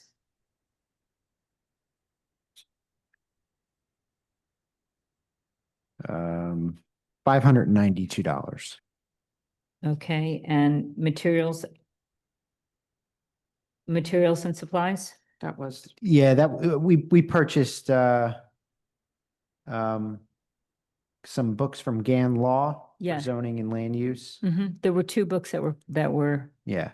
that was purchased. $202. each, No, in total. okay, And then we had a fee for American Time Recorder, which would be our annual, the time yeah, clock system. yes. and how much is that? That was $390. Okay. For reference books Nothing. and for office supplies, Nothing. okay, can we remove, does each one have to be a separate line item? You mean A separate motion? Or can I just make a request to total all of this up and remove it from the budget? Well, it's still almost August. So, and I know that the planning director was in here. I know she was gracious enough to take a lot of reduction to her budget. This amount here is, well, I understand every dollar counts. This is a somewhat nominal amount, and since she's not here to kind of defend it, and I know she was, like I said, able to do some other stuff with, or other cuts with her budget. I just don't, I'm speaking on behalf of the administration that, you know, maybe if you're gonna cut some of this, I wouldn't say cut it all, let's at least half. Just to give her something in case she needs to advertise. We don't know what's going on. I don't know what kind of advertising she's gonna be doing for the next 4 months. She has plenty of applications that are coming on and things of that nature, so I just. Yeah, just to arbitrarily cut it without her representation here, I don't think it's fair. So, Did we take 30,000 away? yeah. Yeah. And we Okay. just took 30,000 out of the budget, so we just took 30,000 out of this budget from the planner, so we're leaving her with a couple thousand, I don't know, rough math is $2,000-3,000 here, Okay, whatever the case is. yeah. So, I'd like to make a motion. I hear you in terms of halving. I added it all up. I'd like to make a motion to reduce this overall budget by $500. And I'll I second. mean, I'm sorry, $800. I'll second that. So just to make sure everybody's on the same page, and I'm not sure I am, but in the budget request, if we X out the nearly $31,000 from the township planner, then what we have is a little less than $3,000. And so Councilman Rudin is suggesting or is moving to reduce that amount from roughly 3,900 to about 3,100. Do I understand that correctly? Yes, and that recommendation is just based on actual usage with leaving some cushion. Does that sound about right? Would that work for you, Mr. Smeraldo? I would appreciate that. Yes, thank you. Okay. So we have a motion. I second. Yes, we know. Okay. Councilwoman Castellino. So before whether I agree or disagree on the 800, and I hear Councilwoman, we just did deplete the 30. And again, I'm not opposed to if we need that for the new consultant to do the affordable planning plan. So let me ask Mr. Detiniak, where do you have, how are you paying for that? Where are you paying for that consultant? I'd have to look up and see where we charged higher gruel. Yeah. Yeah. Yeah, because that was just below our procurement threshold. So we're talking 35, well, probably over almost $40,000, right? Wasn't, I'm sorry, 44? Under 40. Under 44. So it's, okay. So that's a substantial nut and they've been working like crazy. So So what I'm going to recommend to my colleagues is why don't we just leave this for now? Let's see what what the mayor comes back with getting us that job description and see how we're going to take care of Ms. Gruel before we deplete any further. But I do agree with Councilwoman, if we're not using it, it should be taken out. I just don't know if I just don't want to take it out right now, but I'll leave that up to my colleagues. yes, Councilwoman Castellino, that was good to think about how we were going to pay the affordable housing planner. So thanks for bringing that up. We'll Yeah, I think I don't we'll want have to to- strap sorry, Council President. I don't want to strap the director, like, I don't want to stress the director because we just can't get this settled with administration on moving forward with this planner, the way that makes everybody feel comfortable. So I don't want to take it out on the director. So I just want my colleagues to rethink that motion for a minute. Thank you. Now I'm done. Thank you.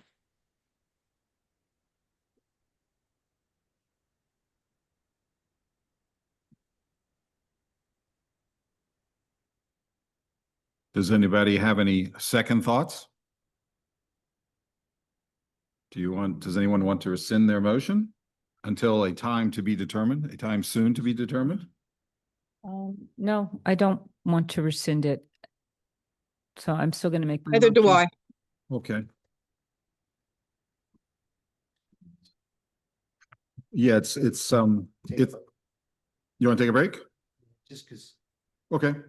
5 minutes. We will be back at 1:57. Okay. And I think we should see how higher gruel is being paid.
This is the best that we can do. The benefit of those people in the Zoom audience, we are currently on break.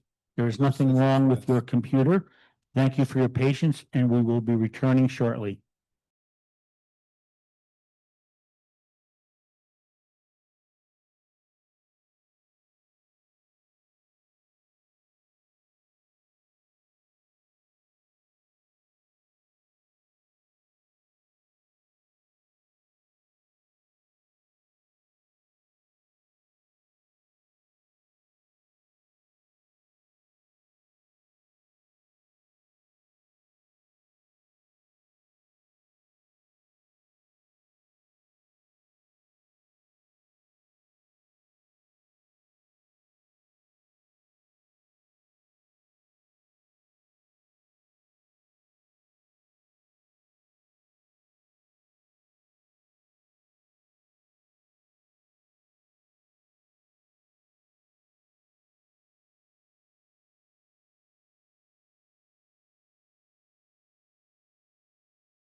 Welcome back, those individuals in the Zoom audience. We are returning from break. Thank you for your patience. At this time, I'd like to turn the floor over to our council president. Sounds good. Thank you, Mr. Fagan. Mr. Datindiak has come back with a crucial piece of evidence that, of documentation. So I want to just go over that and then see if we want to continue to move forward on the motion. Our affordable housing planner that we hired is being charged to our Affordable Housing Trust right now. So it's not in the current fund. So Great. that's where they're being charged. And just as if you, for those of us at home, the trust fund is actually sourced from developers who make payments under the state affordable housing law. Anytime you do a development in town, as small as a house and as large as a shopping center, you have to make a contribution to the trust fund, and that's what funds the township's work. Yeah, we have development fees in there from the from the fees that you got to pay. Yes. Yes. So what we had when we went to a break, we had a motion on the floor, and we were discussing the issue of whether to, I think the motion was to cut $800 out of what appears to be about a $3,900 amount left over after we X'd out a little under $31,000 from the township planner line item. Do I have that straight? Correct. Okay. So the motion is on the floor. Is there any further discussion? Madam Clerk? Councilwoman Castellino, Yes. Councilwoman Rudin, Yes. Councilwoman Scarpa, Yes, Council President Krokoviac. Thank you. And just as a note, I like this collaboration between the council and the administration to get the information we need to make decisions. So Is that a yes? Is that an affirmative vote? Yes. Or no? Well, I was waiting for Council President to say yay or nay. yeah, is there, oh, I'm sorry. Yes. Thank you. The motion carries. He was so pleased with It's not everyone, he even- couldn't resist. I beg your pardon. Okay, so are we done with this page? Is there any other issues on this page? Consensus? Consensus. consent. Consensus. Thank you. Thank you.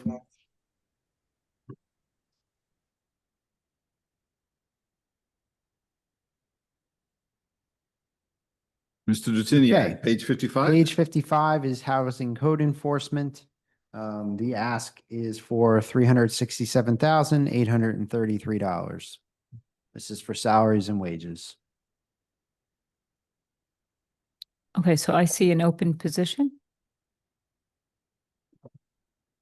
Yes, you do. Okay, so I'd like to have discussion on that open position. So the director, I believe she mentioned it in her presentation back when, I think she was one of the first to go. This is an open position that hasn't been filled. We're looking to help with the enforcement around the town. And we have advertised for this. We continue to advertise for this position. It's not one of those positions that is always sought after, but it's something that we feel is necessary to enforce the codes that we're asked to, when we're talking about different problems throughout the township. And so that was the ask. That's the position. It hasn't been filled to this point, and that's what I'm going to leave to you for your discussions. So I think there's a need, but we just haven't been able to fill it. And when you say you haven't been able to fill it, is it because you have no applications or because Yeah, you have lack no of funding? Lack of application. No, the funding's here. If we had the position, we would fill it. I mean, we looked to fill it. And we did fill it earlier this year with one of the positions, and then it has recently became vacant again. Well, anybody out there, the position is funded for $51,000 plus pretty nice benefits. So if there's anybody who, when they were a child growing up, did not want to be a baseball player, did not want to be a doctor, but wanted to be a code enforcement officer, this is the time. Councilwoman Scarpa. Yes, I would like to see a moratorium on all these unfilled positions. I'd like to make a motion to wait until next year, till January, to fill this position. We could put it on next year's budget, but this one's got to get down. There's a motion on the floor. Is there a second? I'd like to ask the, Well, let's Okay. see whether we have. a okay, I'll motion. make a second. Okay. And what was it, the exact motion? It's the To position. Fill that position this year. Okay. Put it on next year's. Mhm. And how would that, if I could, before we move forward, how actually will that work in terms of the budget? Because we have to approve this funding of this position. I thought you were saying we had already funded it. This position was funded for this year. Okay. It was created last year from the previous council, and and we set forth to fill the position. There are some positions that we have had to advertise for a very long time, just because based on the nature of the job and the position. And we went with the trainee position, hoping to attract other people. Some of the other ones, like I'll say, like in the health department, they have more license related positions, which are a little bit more difficult to get because hard to believe, contrary to belief, not everybody's running out to get all these licenses to join us in government. So it becomes difficult for us for some of these positions, especially with the specialties. So in this particular case, what we asked for was a trainee so that we can get that person in at an entry level to teach them the job and the functions to get them up to the other positions that we see in front of us here. Okay, so the status of it now is that you need the council's approval of this line item in order to hire somebody if somebody came along that you wanted to do. Okay, Yeah. so If right now, this position was eliminated, yes, we'd have to come back to you. okay.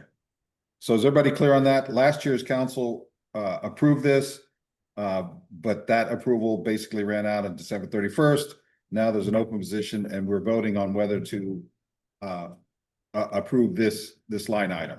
So we have a motion and a second, and Councilwoman Rudin, I think, has the floor. Yes, I wanted to ask the Budget Advisory Committee. Yes, we did have a recommendation on implementing a hiring freeze and delaying any promotions or pay raises except those necessary for health and public safety through the end of this calendar year. Okay. Thank you so much.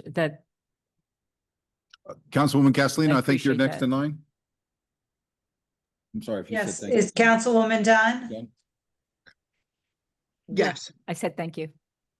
Okay, so here's the situation. So we have this position, which I get, we want to put freezes on, get the budget down, but we also, this is a position that has been needed for quite some time due to property maintenance issues in the town and not having enough staff on for the code enforcement. So we don't approve it, then, we're not going to be able to field all the complaints. And some of the complaints are on the weekend. And that's where I thought, and maybe I'm wrong, and maybe Mr. Smeraldo could help correct me or not, but a lot of times we have complaints over the weekend, and that's where I think this other body was coming into play so they could stagger enforcement on the weekends. Now, if I'm wrong about that, let me know. Also, you have 3,000 in overtime. So can we give them more overtime if we're not going to have this person? So those are kind of, I need help with that because I know there's I have about 10 complaints I got to hand in. And again, you're going to cut the service. Or improve the service, not cut it. If we don't put this position in by the end of the year. So, Mr. Smeraldo, I guess my questions are for the administration. Are they going to be able to function? So Councilwoman, as far as it being a trainee, I don't know if this person would be assigned to the weekend because it is a trainee, so they'd have to learn the position before they would Okay. be transferred, but it doesn't mean that person couldn't be switched to those weekends. That would be, again, up to the choice of the director. As far as the overtime, I don't know what's spent so far this year.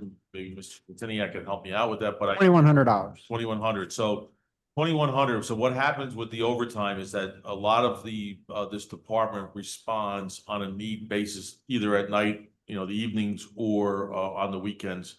Sometimes it's planned and sometimes it's, I guess, a more emergent need, if you may.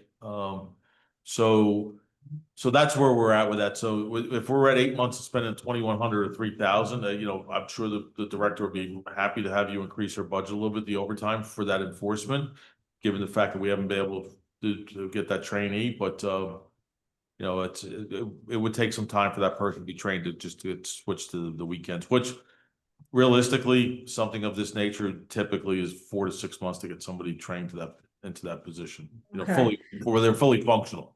We would hope by after the year, we could change their, this is an entry level position. We could change their civil service title after a year, that they should be able to pass all the requirements of the position itself.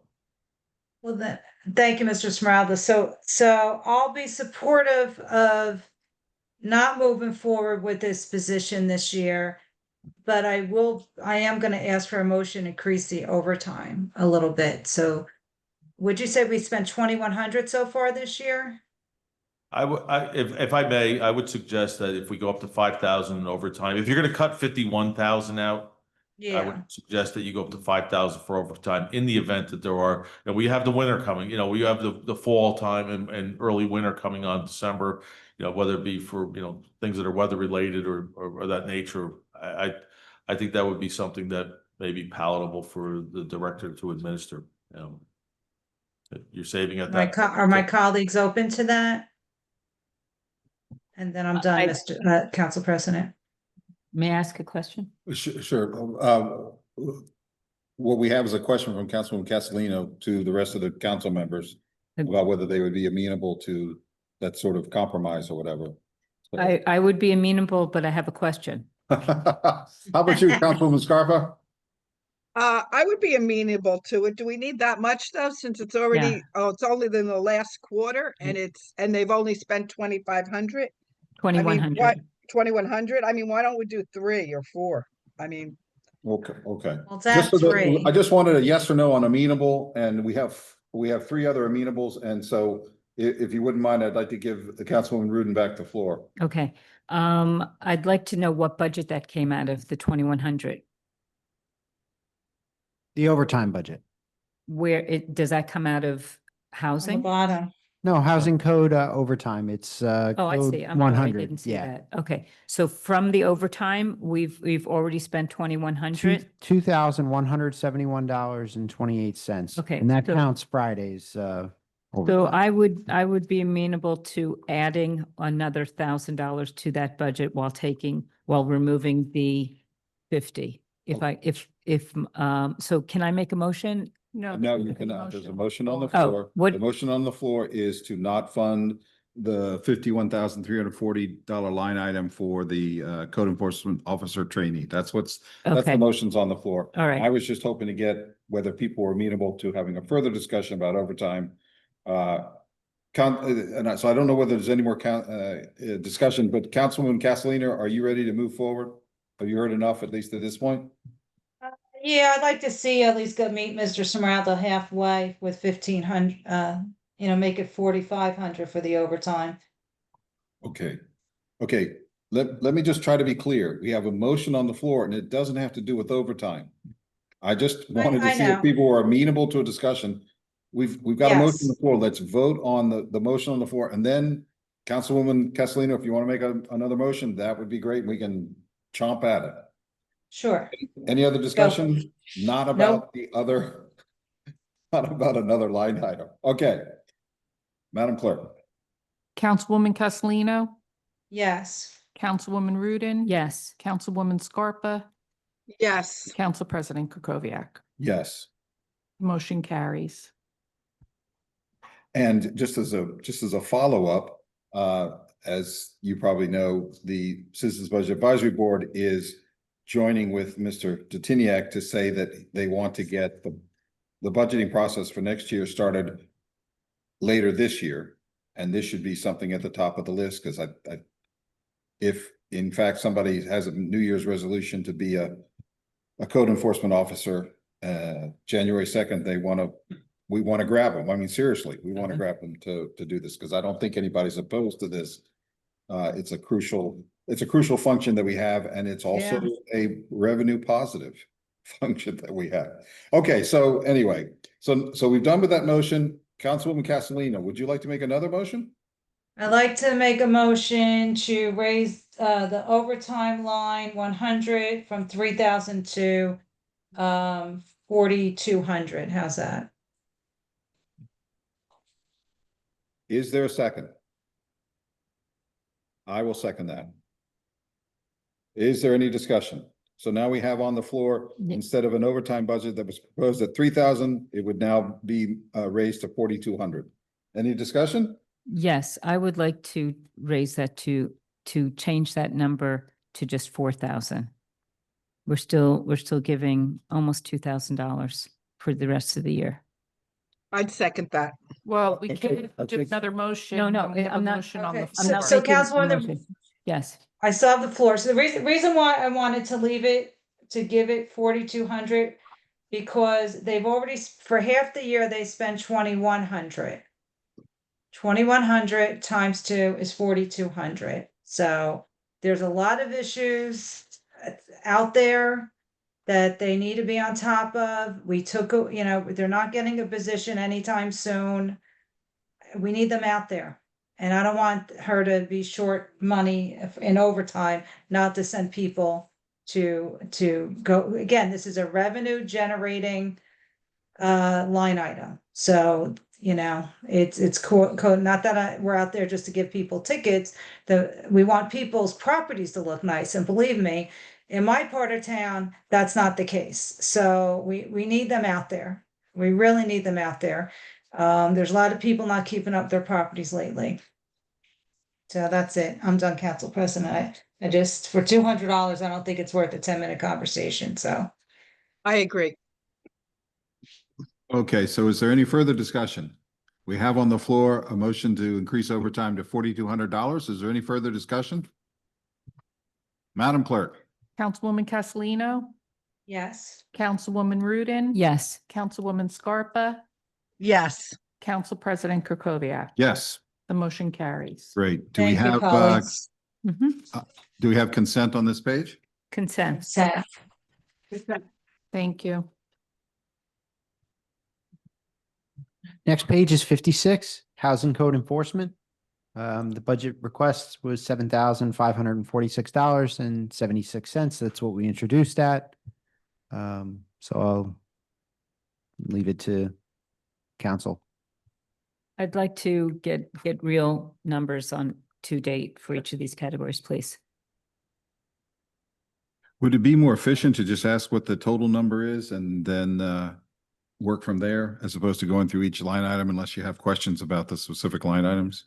Would that move things along, you think? Would that work for you, Councilwoman Rudin? That's really Mr. Yeah. Detoniak's call. So paid and committed right now is $1,042.58 in total for Housing Code Enforcement OE. So the sum of all the sub-accounts, $1,042.58. So can you just tell me where Sure. this, yeah, I Sure. think it's. So where we have charges, I'll go over. The first is line 110, Mhm. $75.87. And then we have line 130, $966.71. Those are the two sub-accounts that have activity. And since there's really not much to it, I will go through it. Come on, scroll down.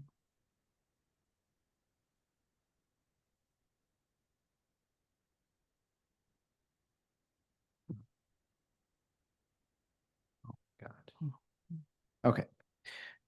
So office and field equipment, we have $75 to Staples for various items. Appointment books, day minders, desk calendar.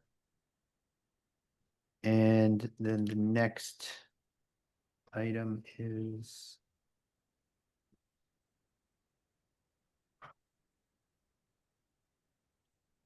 we have for computer and printer supplies, we bought a gas detector. A gas detector? Yeah, I guess for- like a carbon monoxide detector. For computer and printer supplies? A Honeywell single gas detector. Can that go under a different category? Yeah, it should. Yeah. Yeah, have a separate line item for gas detector.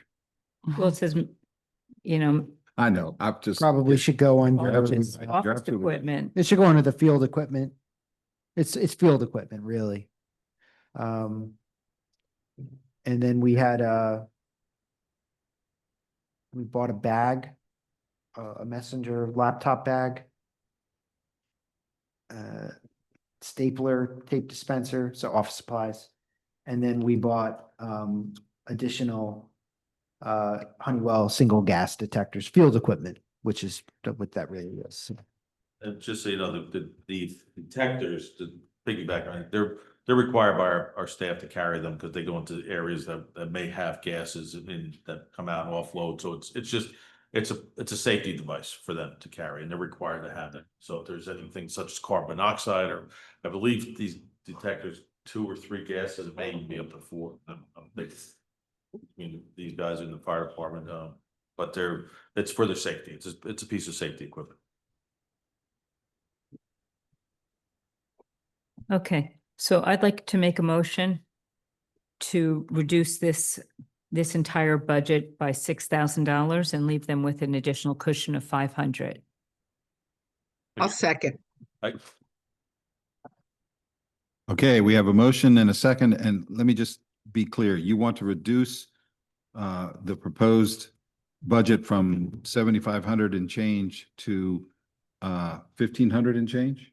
Is that what you're looking for, to reduce it by $6,000? Yes. Okay, and we have a second. So is there any discussion? Mr. Smeraldo? Council President, I'm just gonna say this now for the rest of the whole process. The directors are not here to directly respond to these cuts. And if it is the subject, or if it is the request of the council to reduce these, I think in fairness to every director that we have them here.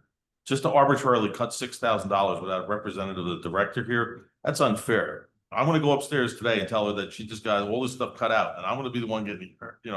I gotta do all this work. So I would just say, if we're going to go through this again like this for the remainder, we're only on page 56 after. It's unfair to the directors to cut this without them having some kind of representation to defend their budget again. They all came here, they all presented, and they all made their statements. And cuts. we kind of mutually agreed upon before this here, and now we're coming back to it. So it's your choice, it's your vote, it's everything else, but I gotta strongly object that it's not fair to the directors that are running the department to do it this way. That's what I'm gonna have to say. Councilwoman Castellino? Oh, Yes, so I hear you, Mr. Smeraldo, and it's funny, like when you're, and I apologize, I couldn't come in person today, but just like, you just get a whole different spin on this when you're not there, and listening to it on the computer. But I gotta tell you, hearing my colleague's argument, I mean, you have training courses and seminars for 2,000, which I think is great. I want to leave that there, but why wasn't it utilized all last year? So Well- so again, I hear you, but yet these columns have to get utilized. Computer and printer supplies.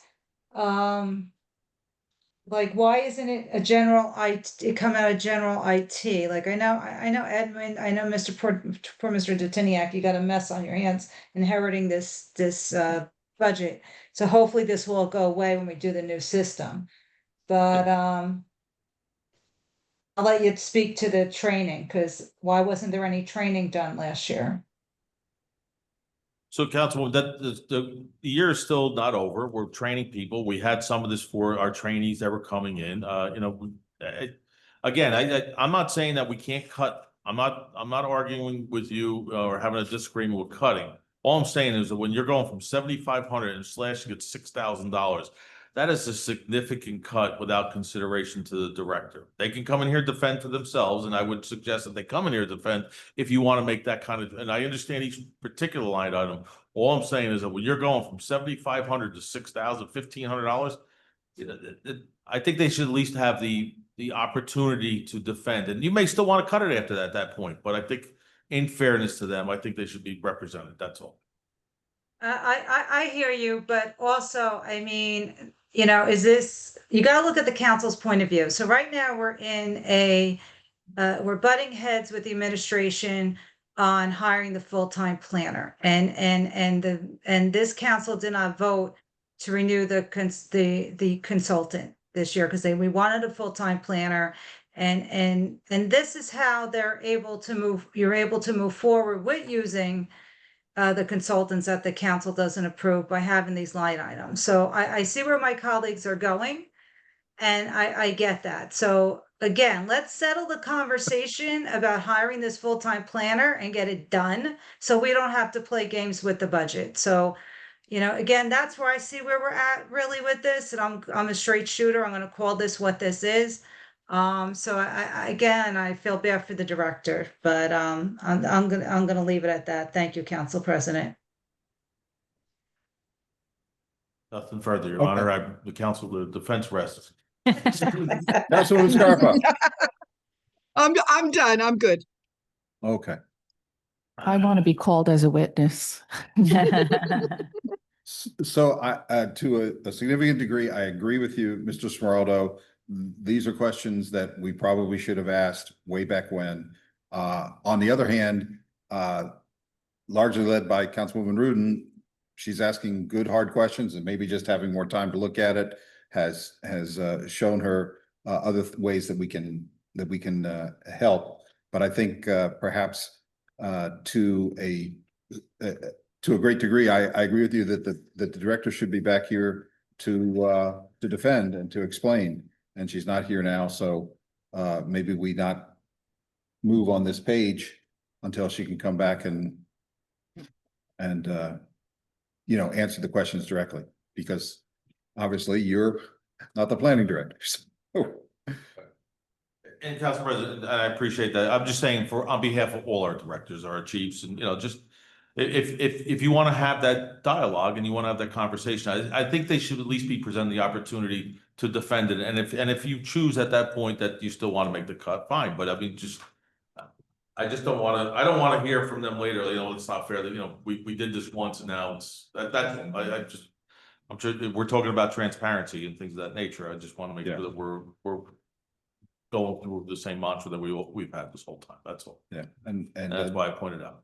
This has just been a real challenging budget year. Next year, I'm expecting to have a much more efficient process, but I would agree with you. So if there's not any more discussion, we can just move to a vote. If you want to wait to hear from the director on our questions, you can vote no on this motion. If you want to go ahead and do that, we can still bring her in.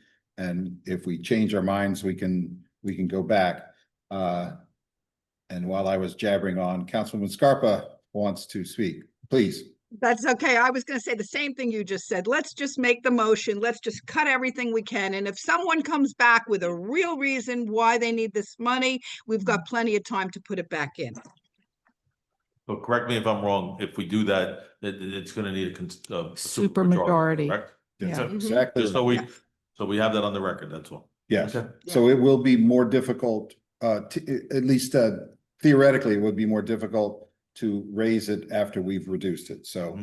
And Council President, if I may, I'm a perfect example of someone who was able to defend a budget line in my budget. And I know that the council, is concerned about the taxpayers and all of that. And I understand that, but this all trickles down to the employees too. And, we work hard. We work hard in our different departments and things. And I just, in all fairness, I think that should also be considered as far as, the director having her budget cut and, how it's going to affect other members of that department moving forward.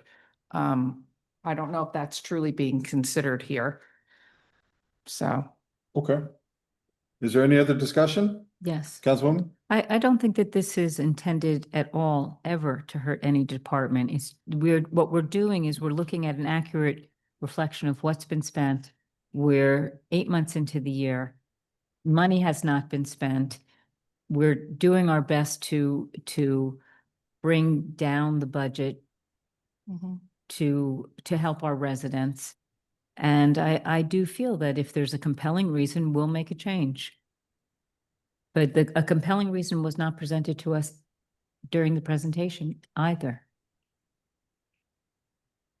Well, in the defense, she didn't have your questions, which were all good. Well, I'm sure that I went through every single, and it was, I don't recall that, now we have the numbers in front of us of what's been spent to date.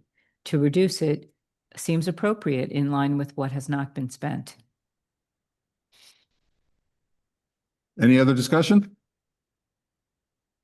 Madam Clerk. Councilwoman Castellino, Yes. Councilwoman Rudin. Yes. Councilwoman Scarpa, Yes, Council President Kukovia. No. The motion carries.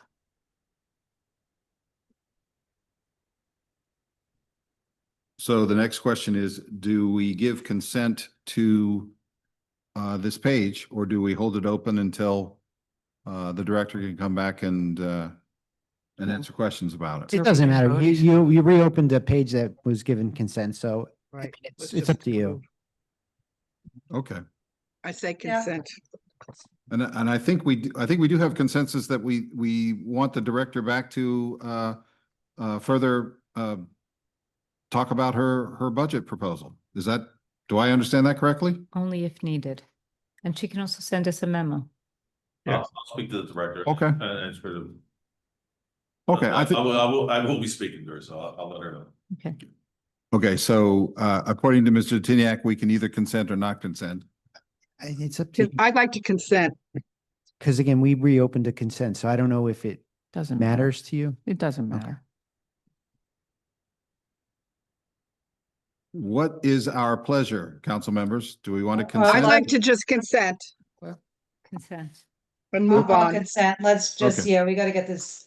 All We in gotta get this favor? done. Aye. Any Aye, opposed? Consent. Okay, next page is 57. This is the tax assessor salary and wages. The ask is for $294,387.60.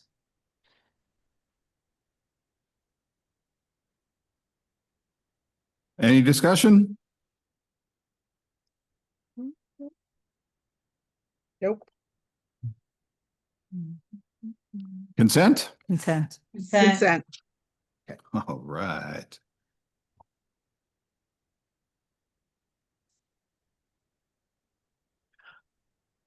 Next page is page 58. It's the tax assessor's operating expense budget. The ask this year is for $113.75. This is Consent. offset by the reserve for Consent. tax appeals. Consent. Let's move. Yep.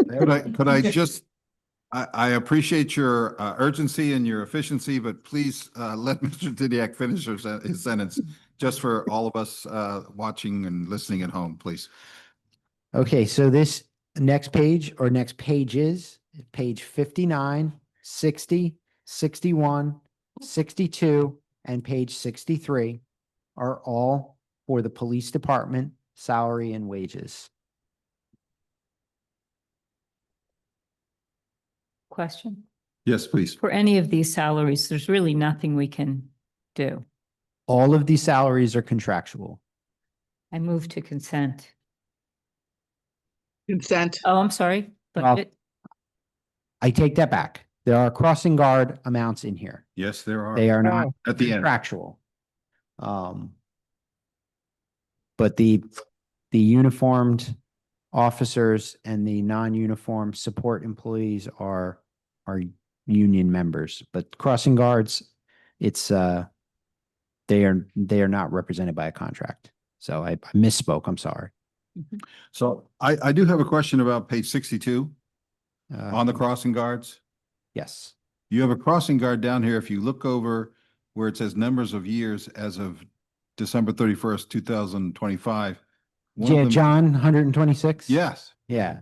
I was wondering about the Iron Man, He's in fantastic shape. obviously. He's also a full guard in the summer. I think I didn't have his data higher and my auto calculating formula put 126. Okay. So when I was on the council before, there was one crossing guard that actually had, I think, originally when they started a long time ago, they were getting health benefits back when they were affordable, right? Correct. And there was still one who still had the benefits, but I don't see any now. Has that also moved on? Yeah, we don't have any health Okay. benefit or pension No. We have one pension. We do have one pension, but no health benefits. Okay, so I'm sorry, Councilwoman Rudin, did you have anything else? no, I wanted to defer to our committee, Oh, our okay. board. Yes, please. We Sorry. did have a recommendation here under our immediate actionable opportunities, which was that the police, we thought the police OT line should be reduced. The actual OT spend for 2024 wasn't shown, but the current request is for 1.15 million, and we said that should be accompanied by the 2024 actual spend and the justification for an expenditure of that size.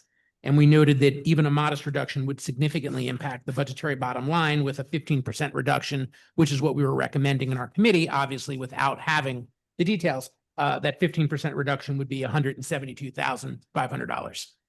Yes. And just to, I know we haven't really approved the Citizens Budget Advisory Board report, but I think it is an outstanding report. And I think everybody in town who is curious about the connection between the budget process and their taxation should read this paper. It's not really that long and it's a draft form, but this is just a really easily accessible and very well explained perspective of the board. And I'm really pleased that in the inaugural year of the board that it's such a well done thing. But you're right, it's all in the draft. And my only comment would be, I don't think we're looking at overtime at this point on this page. What we're looking at is the That's- salaries. Overtime's listed there at the It bottom. is- it It is- is, it is there. That's. Yeah. So It we're, is there. we're at $677,000 in overtime spent through this payroll. What page is that? The overtime, Yes. it's all the way at the bottom of page 63. 63.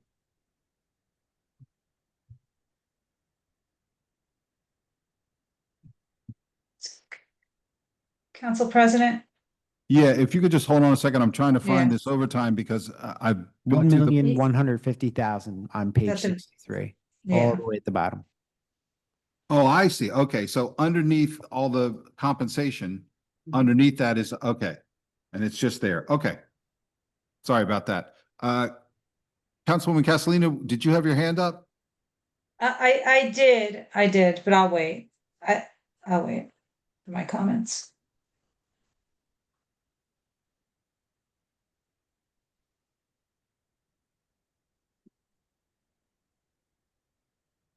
I'm sorry, Councilwoman, we can come back to you if, Oh, no, I was ready. I didn't know if you were ready for me. yes, I am ready for you, Okay. please. So two things, Mr. Detiniak, one next year when you redo the budget, if you can make the overtime stand out a little bit better in all the categories. Not your fault, but the way this is presented, because it is hard on, unless you know to look for it, you can't find it. I didn't have an issue with it because I've learned a couple of years ago. That's number one. Number two, so you're saying with the overtime, did you speak with the chief? Did the chief get a chance to come back and revisit this? And he's still like, why is the overtime so high at 67 or 677 this year so far? I mean, it's been the same for the last few years. It's sort of, inherent in public safety that you're going to have overtime, that you have holdover, that people call out. So you have to bring someone in to cover shifts. You got to mobilize for different events. So, we looked at it and we thought the 1,150,000 would cover us, and I still think it's going to cover us. The summertime gets pretty expensive. The June 6th payroll, we had 41,000, but the June 20th payroll was $58,000 in overtime for police. The next payroll was $51,000 for police. So, it's just based on what events we have and who's taking time off. And Yeah, the summer, people take time off. And you gotta remember emergencies as well. I mean, we had those microbursts recently and we had to hold over officers and things that, we have the hurricane season upcoming and also the early onset of winter. So there are some events that we just can't predict that may cause us some overtime. So based on through the years and past, this is some of the things that we have to anticipate. but for the emergency services and DPW, because if we have a microburst like we did the other day, crews were out cutting up trees, they were also blocking roads, they were setting up on down wires and things, all that, whatever is affiliated with storm management. The parade, the St. Patrick's Day parade, that payroll was $60,000 in overtime. So, town events affected as well. And have we been, okay, so obviously we've been breaking down what each town event cost us to have with the police overtime? I think we can figure that out. Yeah. I just know that the payroll that covered that period was the $60,000 OT. Stuck out a little bit. When we do the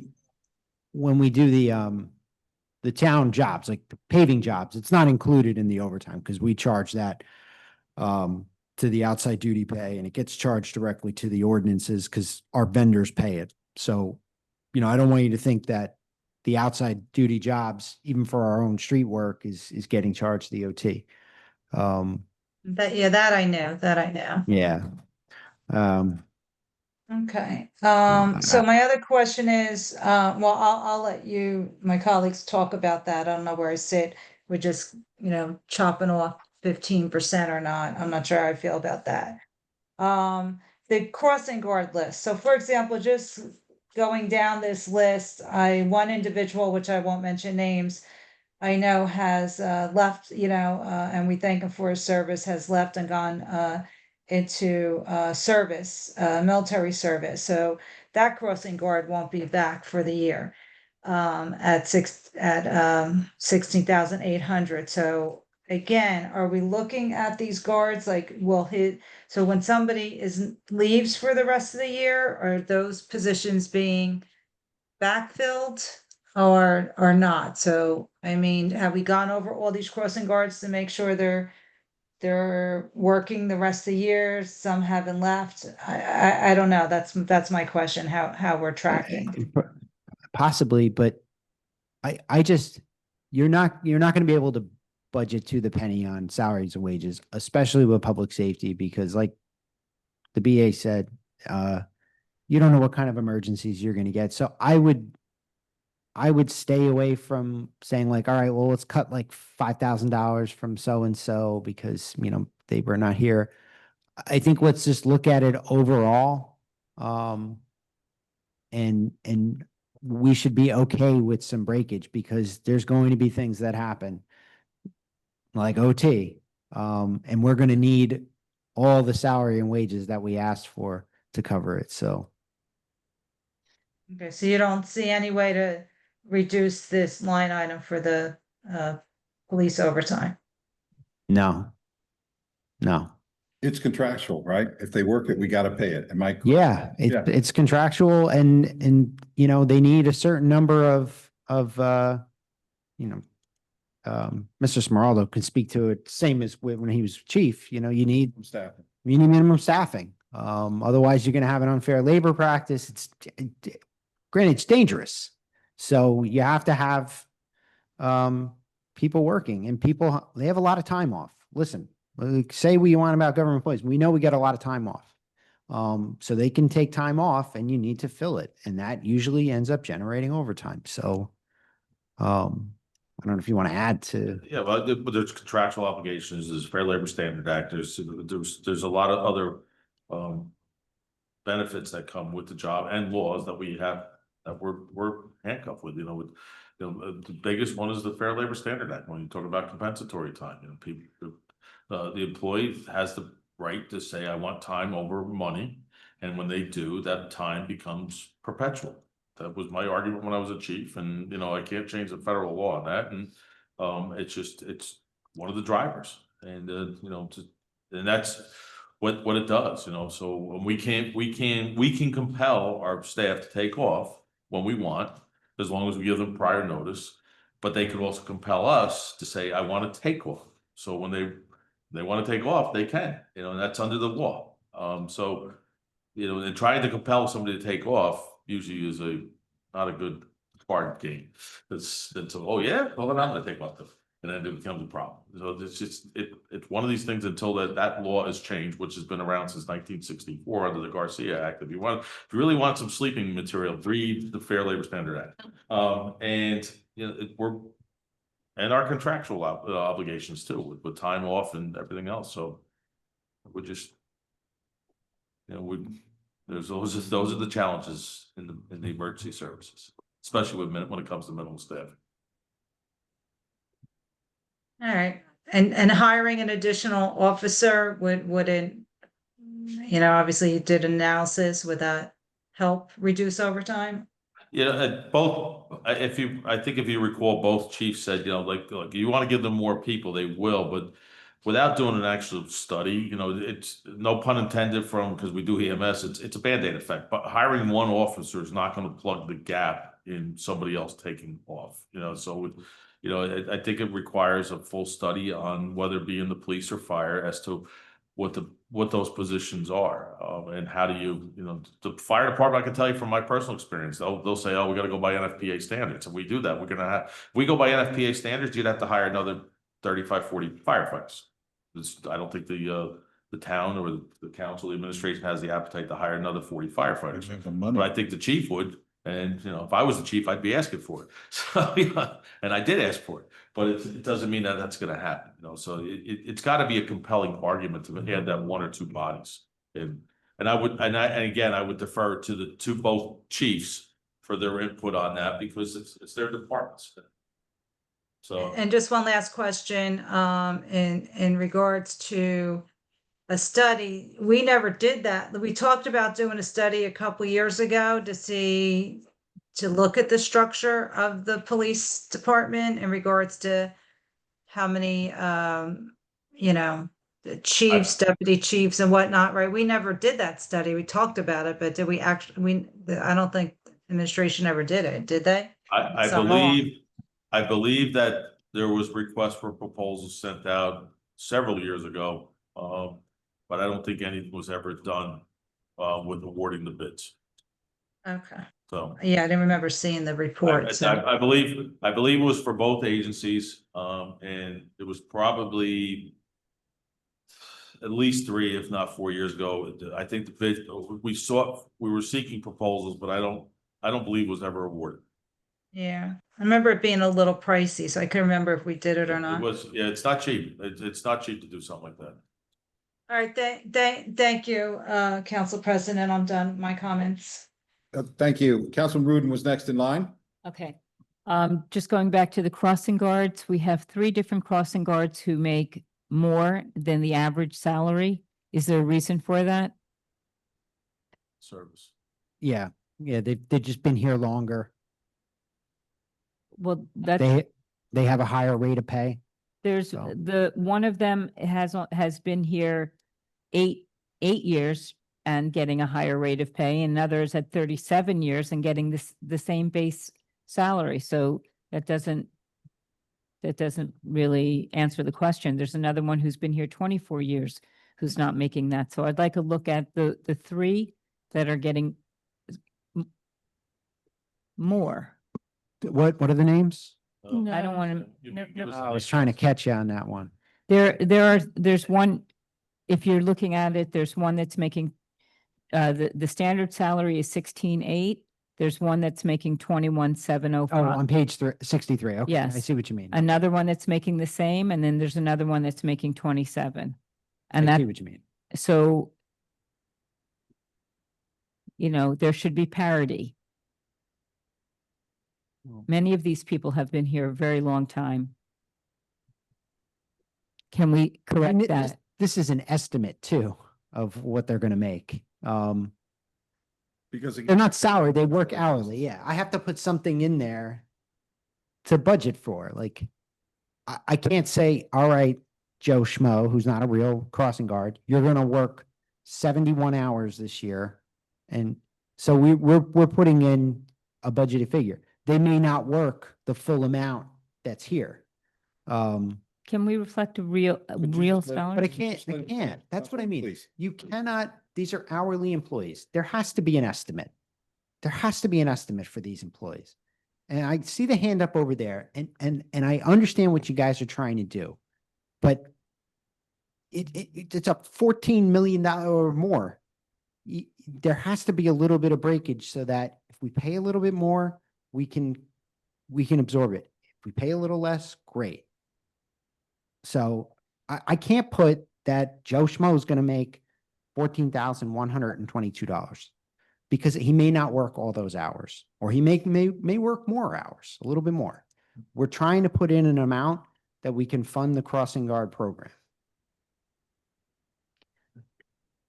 And to piggyback on it, so the one that may be like a 27,000, these particular individuals may work extra because it is an hourly rate. So they may be actually working double the amount of the person who's making 14,000.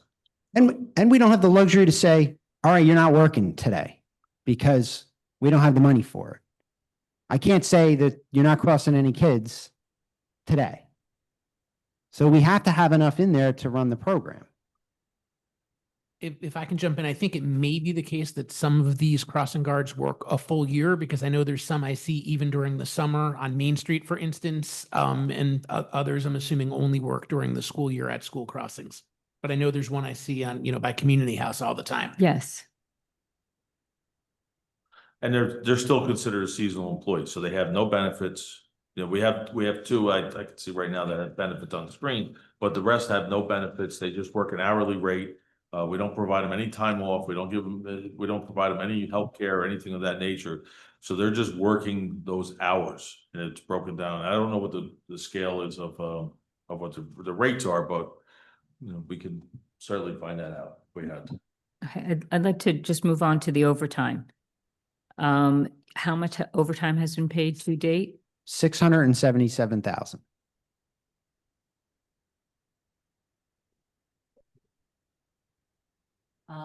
And we are 3/4 of the way, pretty much through the year. And you're suggesting more than 500 for the rest of the year. That's quite a bit. So I would like to go with the recommendation from our board to, personally, I think there should be a 20% reduction. I think that some of this can be contained, and I also believe that it was mentioned in the report that we should be using auxiliary police for some of these activities. The activity that the downtown event should have been using auxiliary police, not our police. We should also have better oversight in terms of when these officers take off, and it should be staggered better. Everybody wants to take off in the summer, but maybe that's not fair. That's not fair to the rest of the citizens of West Orange that we pay this kind of overtime because everybody wants off during the summer, and maybe there's a way to stagger it, that you get off this summer and not the next summer, so that we are not faced with such huge gaps. And the same thing in the police department and the fire department. Fire department says the exact same thing. Everybody's off in the summer, and that's why in last month's was so high. The overtime is particularly high during the summer months, Halloween, and Easter. The chiefs in both departments can lay out a better schedule so that you don't get it every year at this same time. Well, I could personally attest to the fire department. And I believe it's similar in the police, but I'm not going to swear by it. So the fire department has minimal staff. The fire department has a certain amount of vacation slots are allowed, and in November of each year, they pick their vacations for the following year, and they do it in a seniority basis and things like that, per tour and things of that nature. So there are those numbers, and they're set that way, and that's contractual. So and every tour is allowed 5 people off at any given time: a chief officer, two fire captains, and 2 firefighters. That's it. That's all it's allowed out on vacation. Then you throw in the Fair Labor Standard Act, and once the FLSA time is put in to somebody puts in a request, a reasonable request, which is 84 hours prior to the next shift, what that requires is we have to, provide them the day off. So more than those who are allotted the time off on vacation, which is pre-approved of 7, 8, 9 months ahead. Now the employee can come in and say they want it, and we can't do anything about it. That is the law, and that is what we're held to the standard. And I believe it's similar in the police department. They have their standard, their minimal staffings as well, but they also have the same compensatory time that they're able to take off. And and believe me, I'm on your side when it comes to the staffing that way, because I always wanted to make sure that we had enough staffing for the safety of the residents. So that the residents know, and that we're not we have that staff on all the time. That staff is there, but it's just the contracts and the federal law sometimes cause for more staff to be off than greater than what the minimums are. So.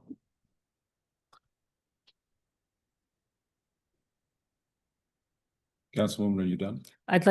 Can I make a motion? You can, if Okay. you'd like. I'd like to make a motion to accept the CBAB's suggestion of a 15% reduction to the police department overtime. Is there a second? I'll second it. Okay, so what is the discussion? I know Councilman Scarpa, you had asked some time ago, and I appreciate your patience. And so please go ahead. Yes, I had a question and a comment. The question was, we said we spent $60,000 for the St. Patrick's Day Parade. How much in overtime? How much are we spending for July 4th in overtime? And I like the recommendation of the Citizens Budget Advisory Board to look at whether it's more cost effective to use auxiliary police rather than having our overtime. I think that's an area where we can make meaningful improvement and maybe have some efficiencies. So I don't want to say that it was all the St. Patrick's Day parade. I'm just saying the pay period that covered the St. Patrick's Day parade was 60,000. So I don't know exactly, we could get that information from police. The pay period I'd that like a breakdown. covered that period was 60,000. The other thing, and I'm speaking out of turn because I'm not part of public safety. I'm not a chief or a deputy chief or a captain or even a patrolman. But I would say any decisions about how to allocate public safety resources should involve public safety professionals. No offense to the CBAB, even though Ron Charles is like a quasi public safety professional, but I would say I would involve the public safety personnel as well. That would just be my only recommendation for that. Okay, I just like them to look at that immediately, because I think that's an area where there could be some reasonable savings without impacting public safety.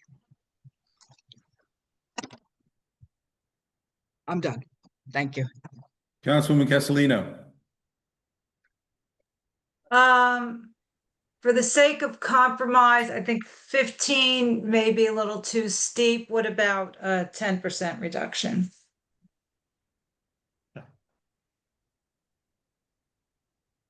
Okay, what I would say is that the auxiliary police are at just about every event that I attend in the town, including the St. Patrick's Day parade. So I think it's pretty clear that they are being utilized. I would also say everybody has the same idea. We all want to try to make this process more efficient, but we do not have the data and the study and the analysis at this point to suggest that we take the step of cutting the budget when it's mandatory. If we cut the budget, great. We're going to have to put it back if the overtime requires it.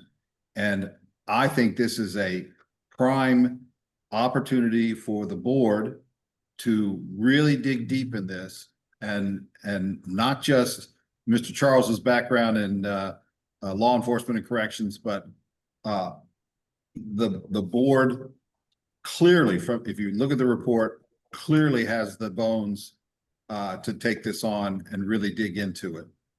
So I just don't see the reason to cut the budget when We don't know, we have no factual basis to say, other than we think it should be cut. We have no factual basis to say that this is not going to cause problems down the line, so. Is there any other discussion? Council President, if I may suggest, we today revisited previous pages.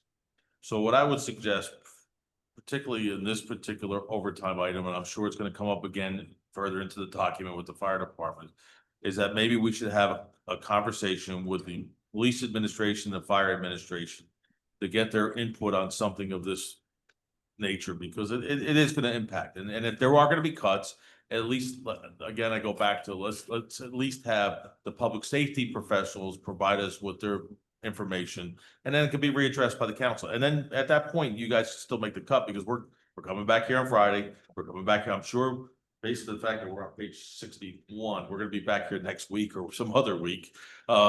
So you know, I'm not saying that we don't vote on this and we don't reduce it, but maybe we could just table it for now and get more information for you. Well, we have a motion on the floor, so we're going to have to vote on it or rescind it. Okay, I'm just part of the conversation, that's all. Right, but I think it's going to take a lot longer for us to really take a hard look at this. There was something in the budget report that there was a reference to some sort of process, and I can't remember the name, Betterman or Prettyman or something like that, but it was no explanation as to how that might benefit us from being applied here. But again, it's going to take us more than a week to really dig into the data. We should go back and look at, you know, previous years and what the experience is and what factors may have influenced that experience, and moving forward, see what we can do. But again, I want to give kudos to the board that they rightly looked at this as an opportunity to really dig in, because we might be able to save money. But there's a lot of factors that have led to this money being such a large piece of the budget, and of the police budget and the fire budget. But I just don't think it's going to get fixed in the next week or two, but we can certainly try. Is there any other discussion? Yeah, I have my hand up. Councilman Yeah, I think it's very reasonable to go back and to ask the chief of both fire and police to weigh in. However, I think I'd like them to do that quickly, and by Friday, we could revisit it and make the appropriate cuts. The fire chief is on vacation. This only affects the police. Okay, so let's just do the police then. I think I'd like you to just get his read on it, his take, and get back to us by Friday, and then I think we can go forward. Firefighters are next.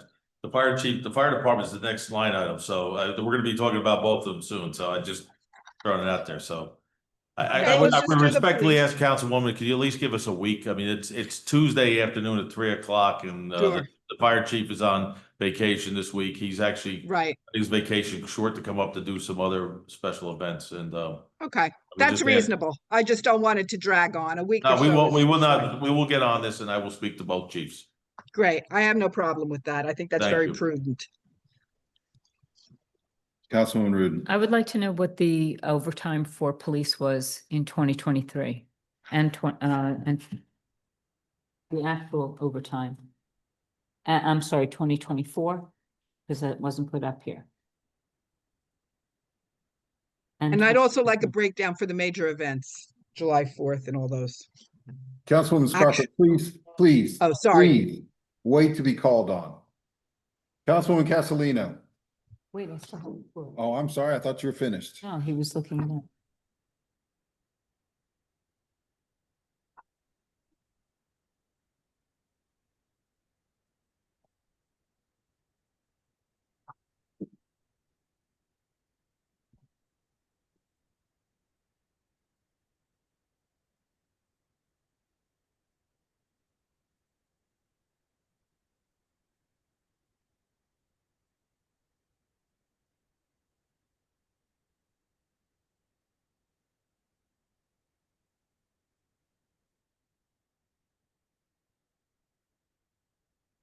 Mr. Fagan, how many are on? No.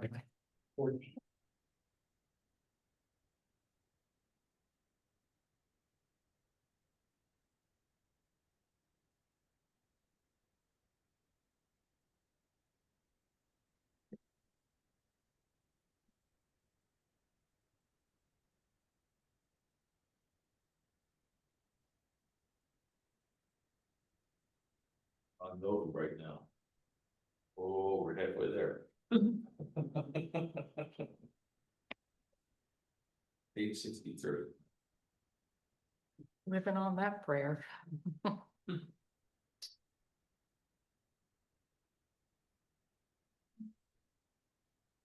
For the benefit of the Zoom audience, we are not on mute. We are just retrieving information, and we apologize for the dead air.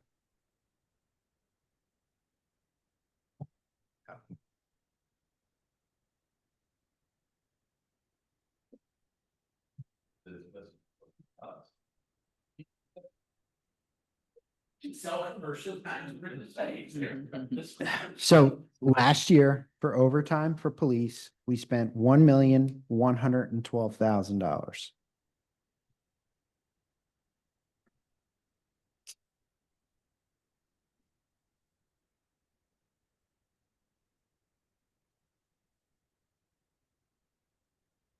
And the year before?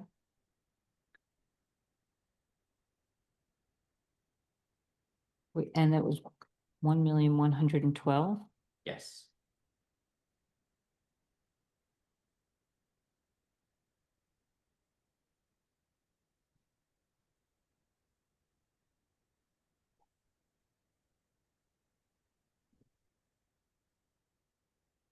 Twenty 2023 is a different system. It's the legacy Munidex system. I can't pull that up right now. Let me see. Oh, wait a minute. Okay. I think I can do it this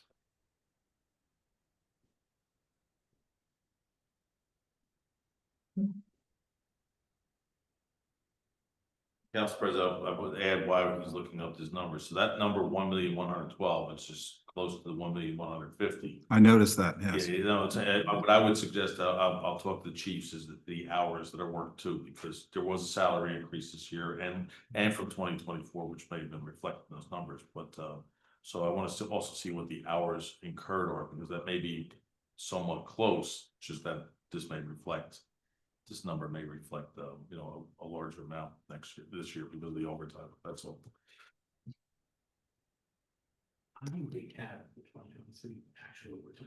Okay. Don't know if this is accurate, but from the 2024 introduced budget, where it was broken down differently, there's an overtime uniformed amount that's reported. So the 2023 expended to date number on that budget is 1.3 million. It's $1,303,980.63.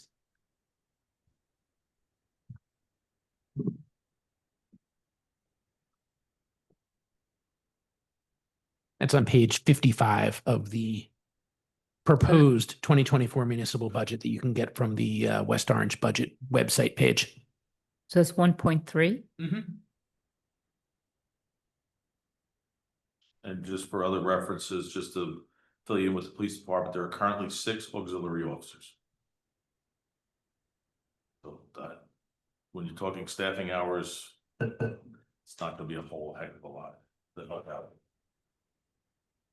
work a lot. I don't know what their hours are, but there's only 6 in the whole auxiliary crew.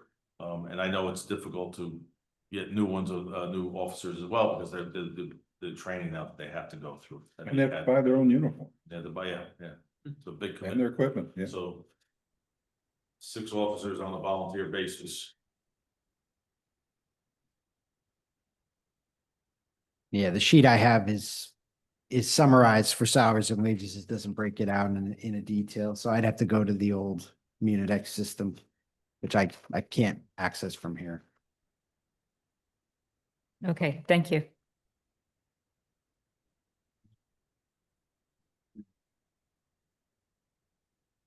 Is there any other discussion?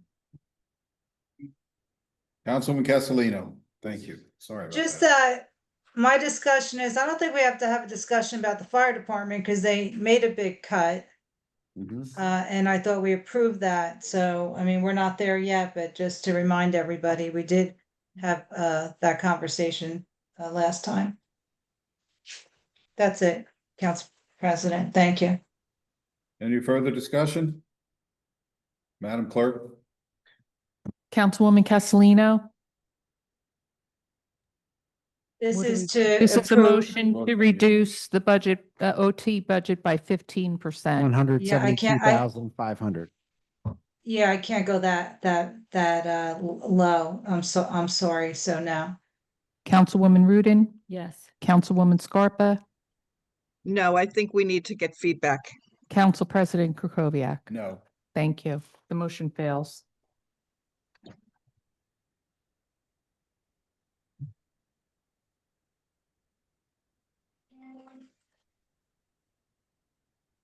I'm going to talk to Mr. Charles after this budget hearing, and I will encourage him to release the hounds of the board members and try to get as much data that they think is important to take a look at this, and also to put together analysis along the lines of the report that I think will really illuminate the issues for us. Next page. Page 64, this is the police department's operating expense budget. It also continues on to page 65. We reduced the budget from the request. The original request was $201,750.83. We reduced it $30,000 to get down to $171,750.83.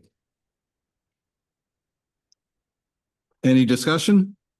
Yes, I'd still like to see if we. Councilwoman Rudin. Yes, I'd like to see, I'd like to see if we can just get through a few large budget items and see if there's anything else that can be reduced. Can you please look at court security? Line item 095.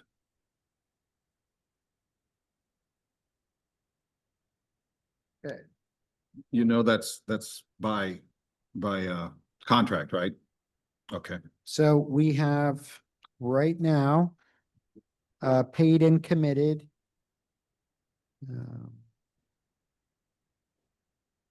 We actually have paid and committed 73,500. Wow. So shouldn't we be increasing that? Yeah, we could. I mean, overall, the budget will be able to support it, but if we want to increase that line item, yeah, Should reflect what it is. yeah. Yes. Fundamental to budgeting. Okay, investigative supplies, 115, how much have we spent? $859.41.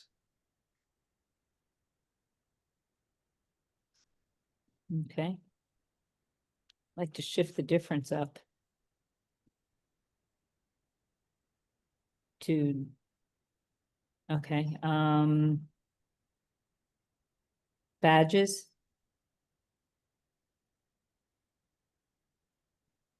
$514. personal equipment, Personal equipment, $1,141. permanent property camera equipment, $0. okay, and building household, $1,100.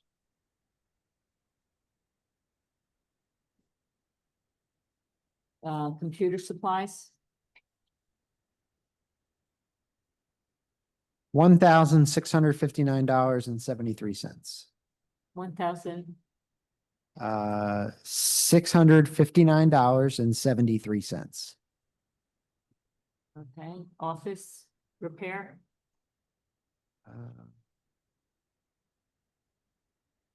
$0. hardware, $0.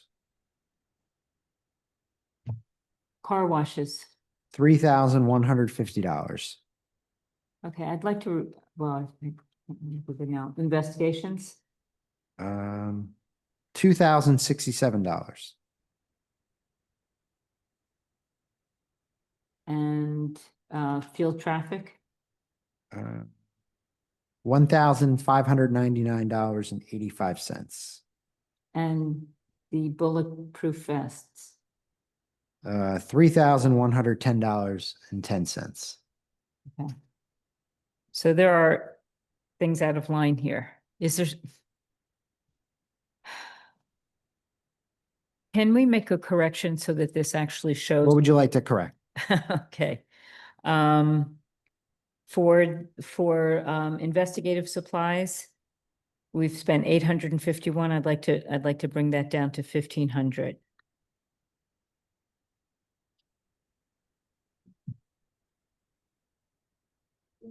That's 115. Mm-hmm. You want to bring it down 1,500 or bring it to Bring 1,500? it to 1,500. I'm sorry. Investigative supplies. Mhm.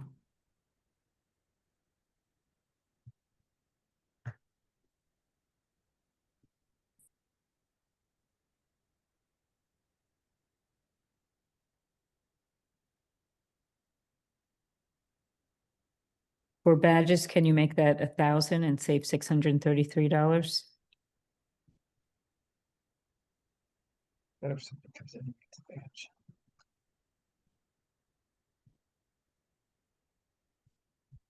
For building household, I'm sorry, Okay, Councilman, sorry. just 1 second. For badges, you want to, bring that down to total $1,000. okay. Reduce it 633.02. Mhm. What was the next line? The next one is building household. Mhm. Can you reduce that to 1,800? Down to 1,800, Down to okay. 1,800.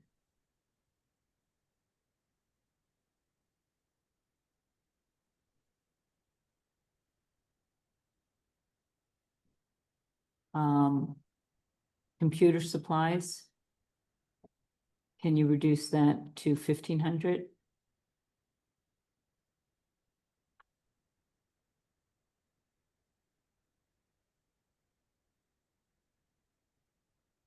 What was it spent, before we do that, what was spent on computers, because the one thing I wanna make sure. Your we- supplies. 1660. No, no, I'm not talking about the amount, I'm talking about what was it spent on, because again, as I spoke in one of the various meetings we had, this is, some of the stuff has to deal with the MDTs and things of that nature. I just want to make sure, because I know they've been upgrading a lot of their computer systems over there.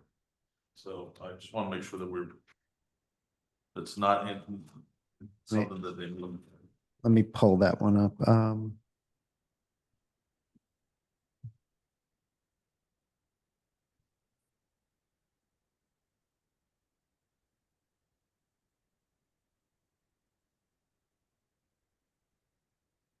Okay. So we had to purchase a hard drive. Something for a printer, magic card for a printer.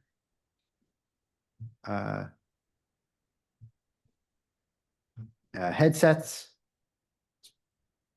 This sounds like it's a dispatching type of requirement, so, which is, it is a specialty of equipment, so without knowing all the.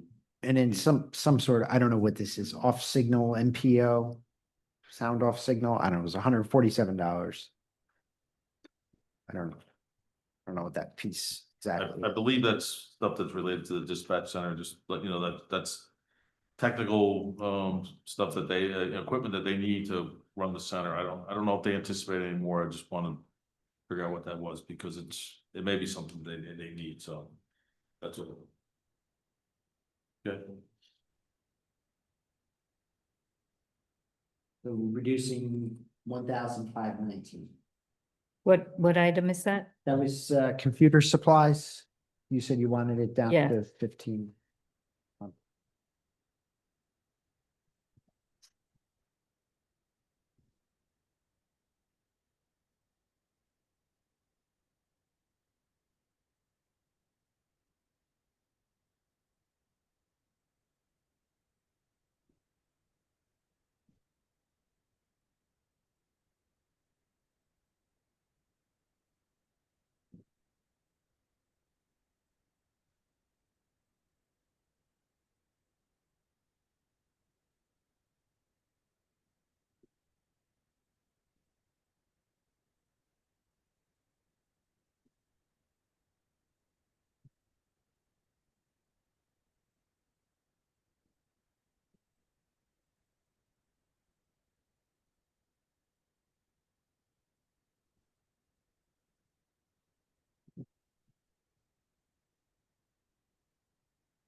Council President, Yes, Councilwoman Castellino, while we're waiting, can I ask a quick question? please do. This silence is unnerving me.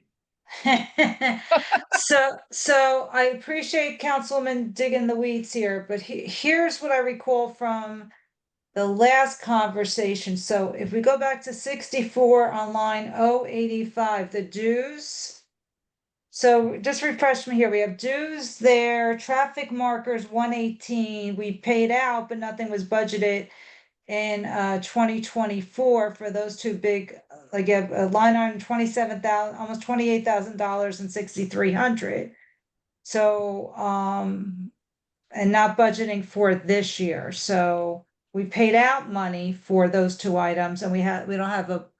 Are we gonna have to pay out for them again? Are they grant items, or like why are they just hanging there without a budget request for this year? Or last year, and we paid for them actually, there's license fees too. So you have a couple categories which I'm a little confused on. So before we start cutting money there, are you paying for those items from the money that Councilwoman's looking to cut? That was my question. That's one question. I still have another one. Who are you directing that question to, Councilwoman? I guess Mr. Detiniak. So we haven't paid anything for dues and, you know, I wasn't Traffic given, marker flares. 6,300. We paid it last year, but there wasn't anything else for this year. And there wasn't anything asked for last year, but yet we made two payments off this page. So it's just a little confused. Do you need money for those items this year again, or? no, I worked with the deputy chiefs and chief on this. I don't think there's a request for additional flares. Okay, no, I just want to make sure because it was confusing. There wasn't a request last year, yet 6,300 was paid on from that category. So And I was since- just confused how yeah. that happened without a request. Well, because the sub accounts are, Yeah, you're allowed to Mulligan's too. overexpend them, yeah. So as long as they don't overexpend the total budget, they're free to overexpend the sub accounts. And then my question on, so again, I'm all one for safety and police and security. That's been my way forever. But I'm just trying to help me understand, are we like why this court security is rapidly increasing? In 2024, we paid out $36,880. This year we had, so that's what we paid out in 2024. And then you said we already spent double that already in this year at 73,000. Was I listening correctly? Yeah, so they added the security service for this building. It's this building. Yeah. Oh, okay. I'm thinking the courts. Okay, that's why that. Well, it was jumped up originally like that. just in the court, and then this year they added security for this building. So there's Okay, a guard downstairs that's here from 8 to 4:30. yeah, that I get. All right, I just, okay. And Councilman, just to follow up on that, that was, we went out, we saw the bids and it turned out to be the same security company that's providing for the courts. And if you recall, last year's council was adamant that we provide security here, so that's why they're in the building now. Not only that, but our staff, because of certain incidences that we have within the building. And, you know, in light of yesterday, we're talking about the police, and yesterday, a security breach in New York, a poor officer was gunned down, and that's, you know, that's the reality of the world, so. I get that. I'd probably feel a little bit better if we had a thing for somebody to go through, but that's a conversation for another day. All right, those So- are all my questions. Can I make a Thank motion? you. I think Councilwoman. Thank you, done. Councilwoman. Councilwoman Scarpa. No, I'm good. Okay, Councilwoman Rudin. I would like to make a motion to reduce this entire budget by $6,000, but to take 2,000 of that reduction and put it into item line 206 for the bulletproof vests. Well, those are grants. Don't we get them by grants? Sorry for interrupting, but don't we get those vests by grants? Grant money? We do, there's a couple different pots of grant money Can I just stating. Stop us now. Oh. We have a motion on the floor. I Sorry. apologize for interrupting you. We have a motion on the floor. The very next step we take is to get a second. I know this is maybe new to some of you folks, but that's the way I'd like to do it. That's the way Robert Rules of Sure. Order says we're gonna do it. Is there a Okay. second?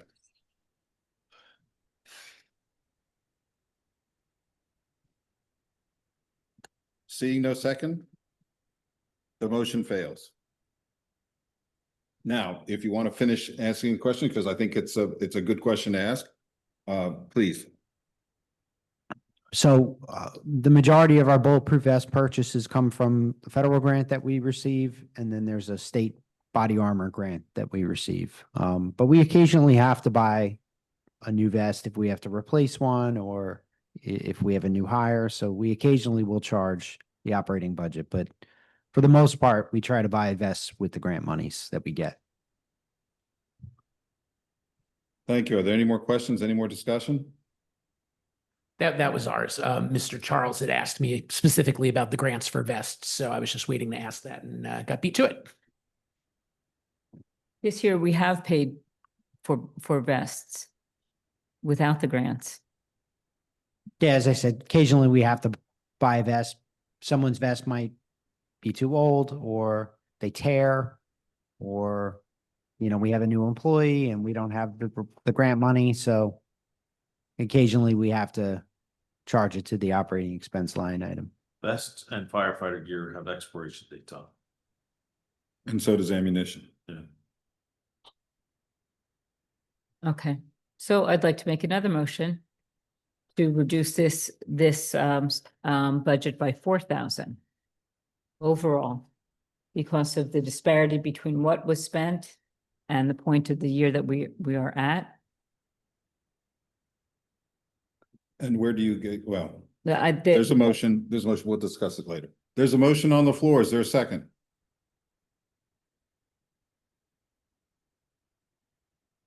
Wow. Seeing none, the motion fails. But if you wanted to describe that further, Councilwoman. Well, I I went through each of the items. There was a large discrepancy between certain areas, particularly investigative supplies. We've budgeted 4,600. We've only spent 851. That's a very large discrepancy, and we're almost at the end of the year. I think some cuts can come in there.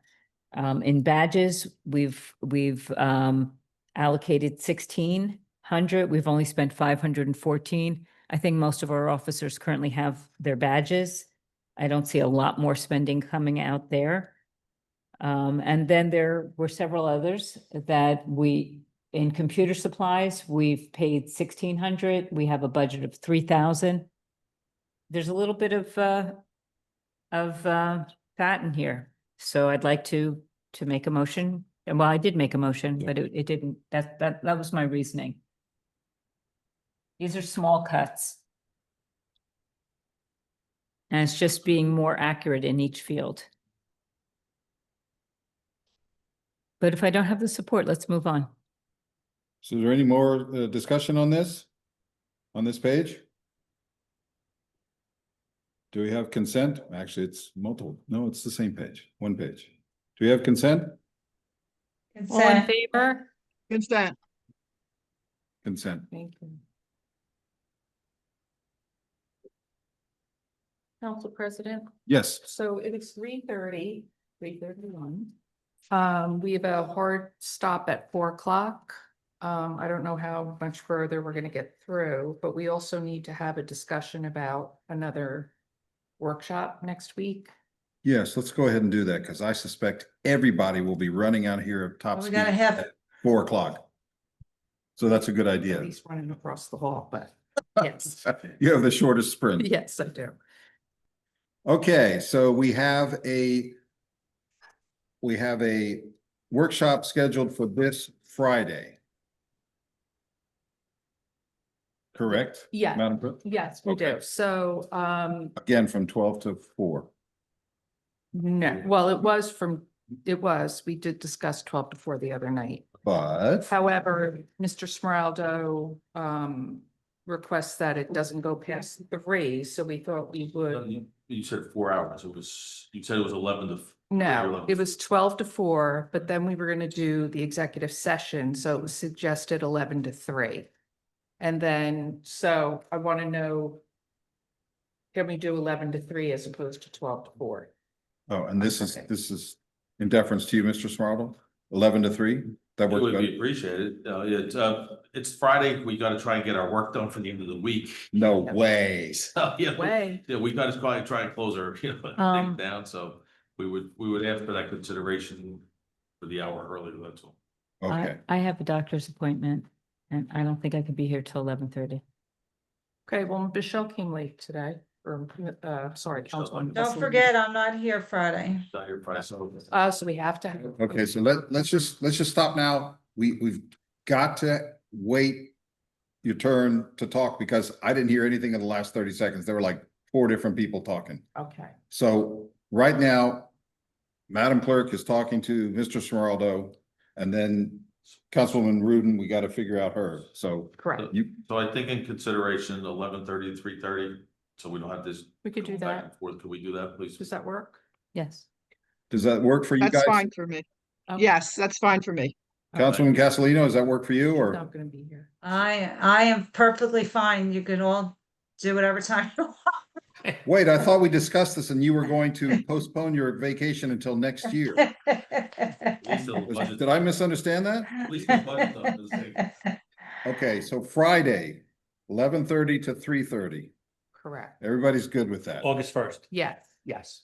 Okay, That executive session isn't for the Budget Advisory Committee, That's- right? That's for you guys? Yeah, that's not going to be, there is no executive. I thought you said executive. Okay, because we can't do an executive on Friday. And I wanted to make sure if you guys were doing your own executive, Yeah. that whoever we were comes from our talking committee, about which you. might be me. Yeah, we were No, no. talking about your executive session. Got that. And we Right. know that, yeah. it Mr. can- Charles emailed a little bit before our workshop started to say that Friday was out because apparently Yeah. no one from the board can meet. Yeah, and I think daytime in general won't work for enough of us that it's going to have to be an Okay. evening at some point.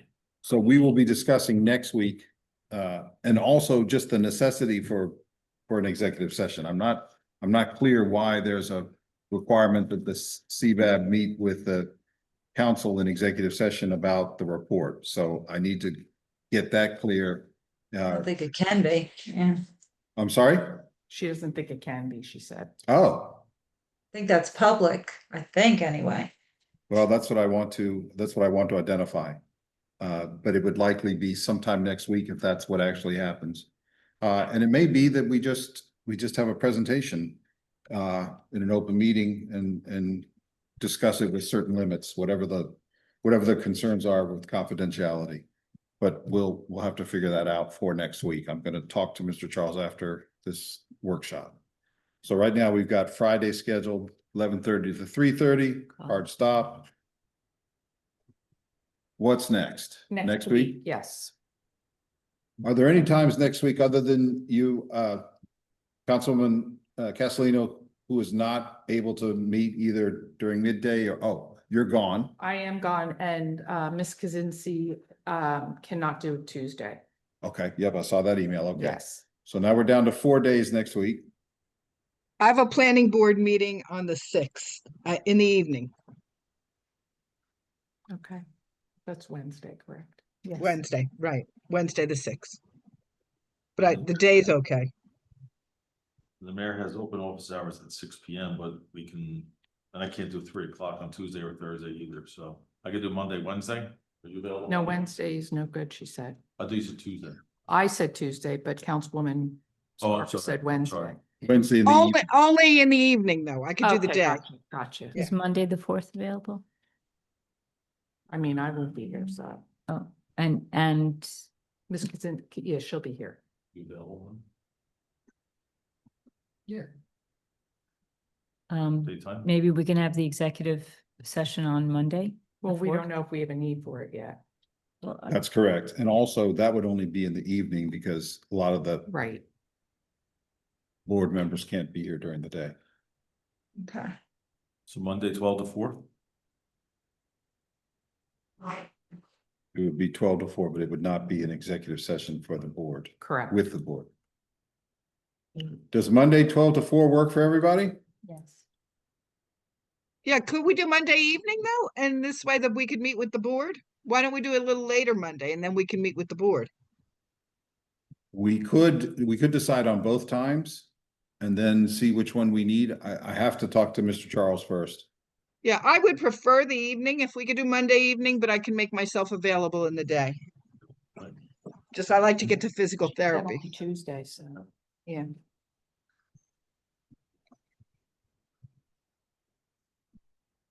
So let's schedule both of those times then. What both times? 12 to 4 and then 6 to 10. And then figure out, once I talk to Mr. Charles, whether we need one or both of them. We certainly won't meet both of them, but Yeah, Okay. and I would prefer the evening if that's possible. Because I like to get to physical therapy. In terms of the Zoom platform, there would be different links, so we would need to know what time frame. Well, and as far as the 48-hour notice as well, so we'll Okay. know before. Yeah. Okay, Yeah, So- I would appreciate if we could make every effort to do the evening versus the day. so Madam Clerk, you will confirm with me. I What were the will. proposed times? What were the proposed 12 to times? 4, 6 to 10. I'm sorry, I didn't hear the first one. 12 to 4? And 6 to 10. Okay, thank you. And just for clarity, we have it on August 1st. And Madam Clerk, I believe you told me earlier today, just want to confirm that anything that we potentially had for Thursday is canceled, correct? Correct. Okay, thank you. It wasn't.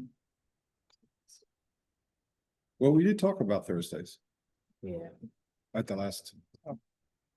Mr. Fagan, do we need a new link from you because we're changing the time on Friday? No, that link was already established and I can simply just change the Okay, time. thank you.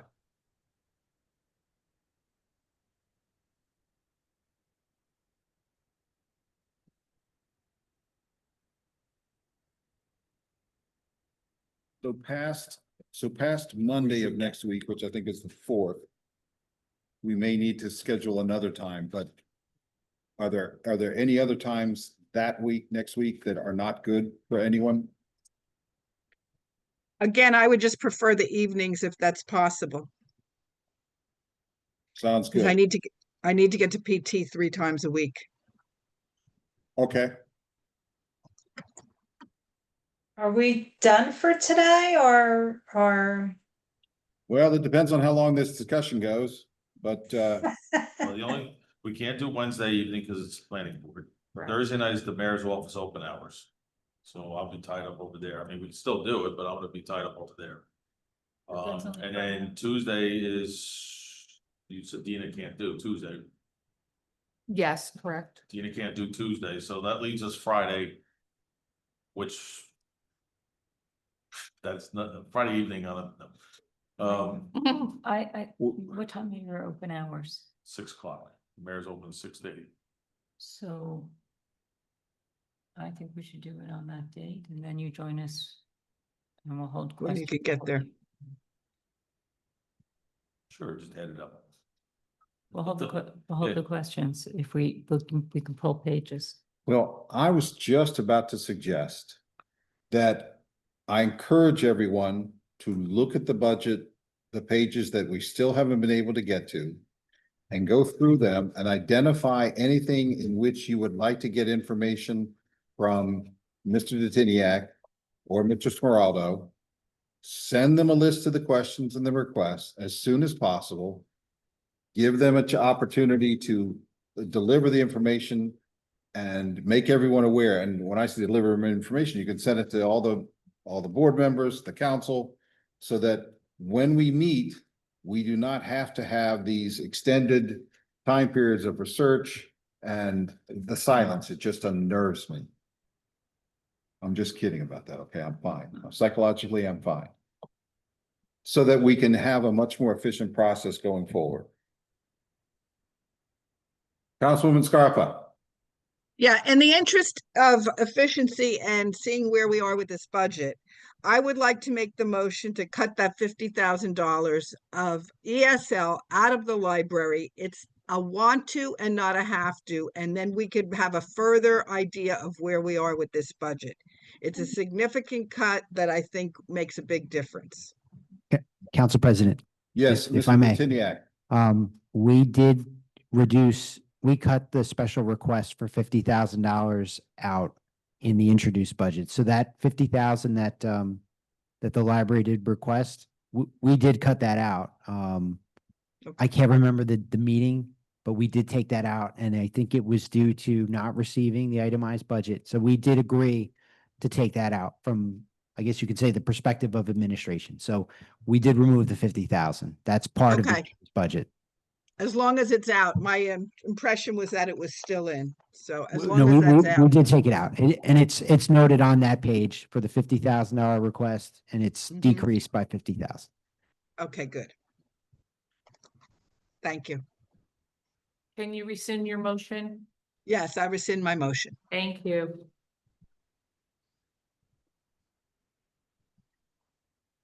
Okay, So we're so, gonna try and get one for the following week. 'Cause it appears we're gonna need one the following week too.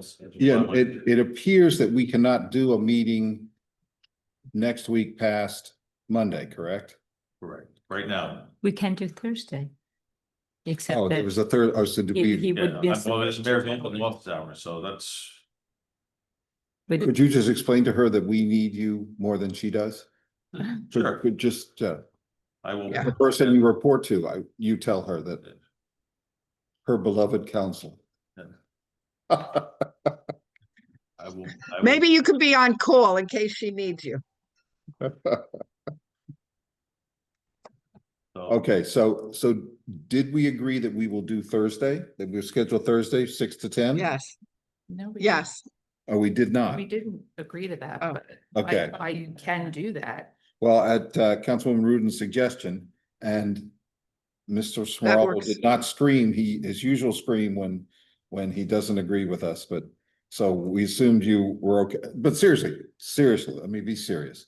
If you think it's important for you to be over there, Yeah, Please. I always, it's, because a lot of times people coming from the public and asking for things Yes. from the administration, so since I represent that. at the Yes. meeting, it's important to the mayor for me to be there. So, okay, and What- Councilwoman Ruden also said, if there are questions that only Mr. Smiraldo can answer, we will put those off until a later time when he can join us. Exactly. Maybe I we can understand even that, start at Council- 5 Okay, and then he could just leave for 2 hours and come back. Why don't we do like 5 to whatever we need to do? No, people need time to have dinner. Oh, okay. Sorry, I didn't realize that. we'll have some leftover pizza. No, go have your dinner. That's no problem. Oh, my Lord have mercy. You gotta Okay. eat. So Monday, we're gonna determine which time, 12 to 4 or 6 to 10, and then Yeah, Thursday, 6 to 10. Yes, I have a strong preference for 6 to 10 because I have to get to physical therapy 3 times a week. So I would really appreciate it if that be the first choice and we only do the day if it's absolutely necessary. Okay. Okay, and then I'll take as a to-do to talk to Mr. Charles and get back with you and Thank you. everyone else. Yeah, and then I about could what do we- the notice. Okay. And are we gonna try for the next week? Try to decide on a date or no? Yeah. Yes, okay. I might as well. I would, yeah, I would say. my fault, all right, it just fall out. Yeah, probably till, What about the when is 14th? the council meeting to adopt 12th. the budget? Well, So we should just get, 30th. should you get workshops between now and then? At Yeah. least twice a week.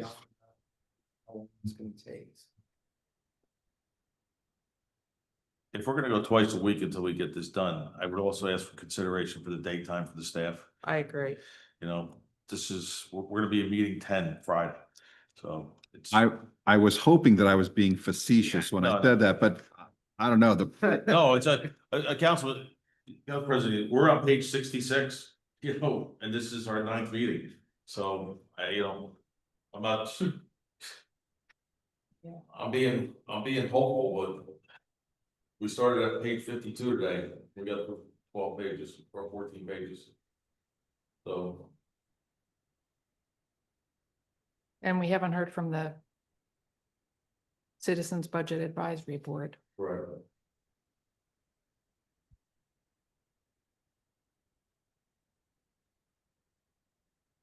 So, I have a question. Yes, Councilwoman. So, I'm trying to be optimistic here. So looking to the back of this book, a couple, because it's all one big blur, a couple meetings ago, didn't we like finalize some of the back pages of the book? Like, is it all the rest of the book we have to do, or yeah, it's did the we? rest of the book. I don't think we actually voted consent on those back items. No. There was no vote. Okay. There I may felt have been like two to, here and there. I think we've agreed to them and they should be consent, but yeah. Okay, just checking. Mr. Detiniak, is it very difficult to do a merge purge with all of your line item up-to-date spending for the year into the, into the Excel? yeah, Hmm. It'd be manual, but we could do it. no, listen, we're not gonna do manual on, what is it, 180 pages? It's only because the formatting of the the Munidex file, it's tough to do like a VLOOKUP or index. It's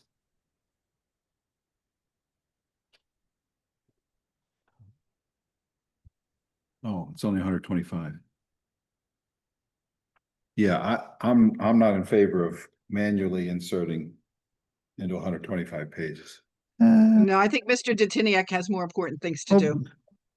I could put in, I would just put in a column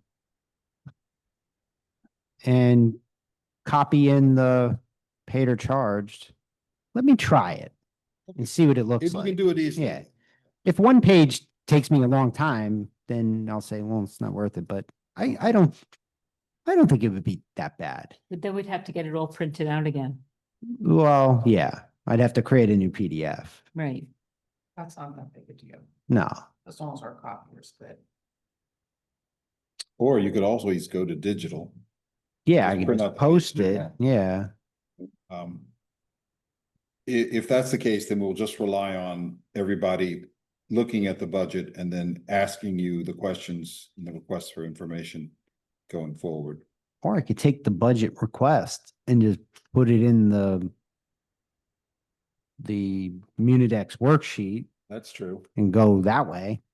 And then just put a difference between request and spent and could do that. Let me think about it when I get back to my office. Okay. Councilwoman Castellino. Unmute, maybe? So, yeah. So again, just going through my notes on the rest of this. I mean, I mean to be optimistic, but I don't have any, like the beginning of it is where there was a lot of notes. Maybe 1 or 2 pages in the back in recreation section, but I don't know. Is it possibility we could just go through these and just consent them? Because unless my colleagues have major notes, I don't see anything. If we get a few pages done, we got like 10 minutes left. It could go faster than we think, or you guys, again, I'll leave that up to you. But we went through a lot of this. The only thing we did it, like I say, recreation, because my one note for the recreation department was the breakdown of the township pool. I didn't see where that was. Yeah, we still don't have that. Mr. Detiniak says, rest assured, we will get to see that. the utility. Okay. But I just, as long as there's a pause, I'm gonna interrupt you and just say the next Yeah. thing on our list is the fire department. And if the police department was any indication, we are not going to get through that by a very quick consent to the pages. So we might as well Okay. break here after we finish the scheduling because Got it. get through it. Okay. All right. I just didn't see any notes on my end, so that's why I'm asking my colleagues.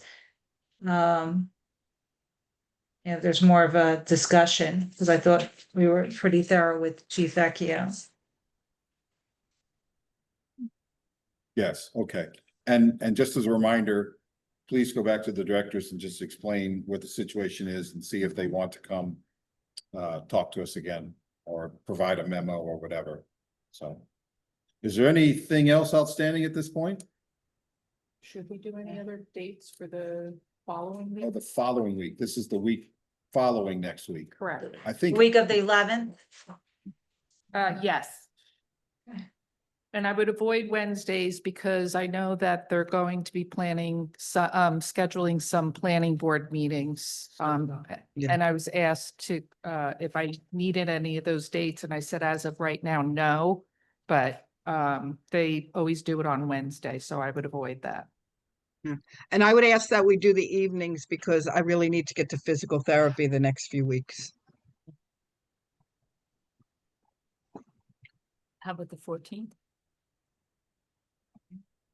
I don't see. So, Councilwoman, you said you need to go 3 times a week. Would a Thursday be okay to have it during the day? If you're going No, other I have, days? I have something scheduled on the 14th. Are you busy all the 14th? Yes, I don't know what other day. up until 5. Councilwoman 5:30. Castellino, when do you return from vacation?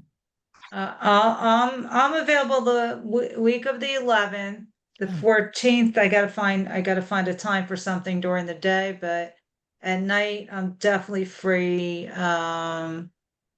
via Zoom, Is the 11th a possibility? maybe in person. Huh? No, not you for you. can't do the 11th. Oh, absolutely not then. I am not available on the 14th. Okay. And you said the 13th is absolutely out? It is out because the planning board, Planning board's emailed me. supposed to meet. Yeah. What about during the day? on the No, 13th? during the day is fine. Okay. I'm good, I think I'm good the 11th. No, I'm not the talking about 11th, the 13th. The During the 13th. day. Yeah. During the day. Oh, no, I can't Wednesdays, I can't during the day.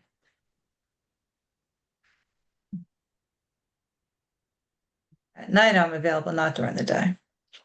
How about the 15th during the day? I knew this was going to happen. Because I was just about to say, don't tell my wife, but I can't remember when we're going away. And she read my mind. That's funny. That's why we needed another council member. Okay. She used the text function to say, we are leaving on the 15th. Oh, that's out then. Well, it It's gonna depends miss on. Yeah, we're gonna be driving. Oh, is it?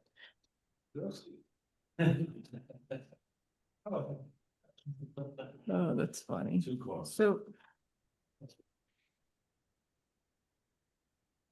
How about the week of the 18th? And Could this we is do an not my evening? wife, okay? This is not my wife. What about, let's going back to the week of the 8th. Is there anybody who can do the 8th during the day? We're doing the 7th at night. it's a Friday. Yeah.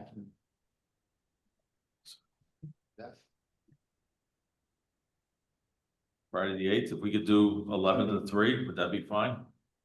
Fine with me.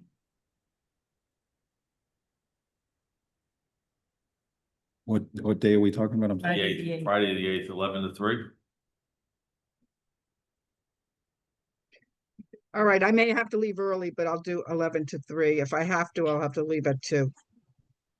I have to go out there. I think somebody might. Oh, cool. Let's go see. Let's go see. 11 and 3 on You can see Mr. Alpha, right? Can you just tell? Okay. You know everybody in town. Just tell us who it is. Madam Clerk, I am available on that day. And just to confirm, before you have to walk out, Thursday, 6 to 10. Okay. Okay. You don't recognize him? Oh, okay. Okay.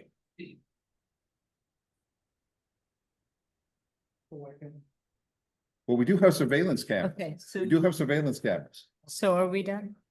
I'm not sure. I don't have this last date and I wasn't sure if Mr. Fagan. I think it would be prudent when Madam Clerk comes back if we just do a quick review of all the dates that we established. You would make a fine council president, Mr. Fagan. A fine council president. Uh, Yeah, barista too. Who can also fix my broken air conditioning? I am a licensed master plumber, yes.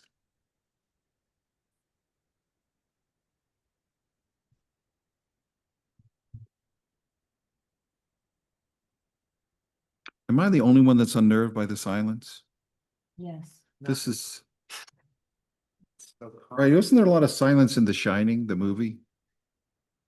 Start here, right, come on.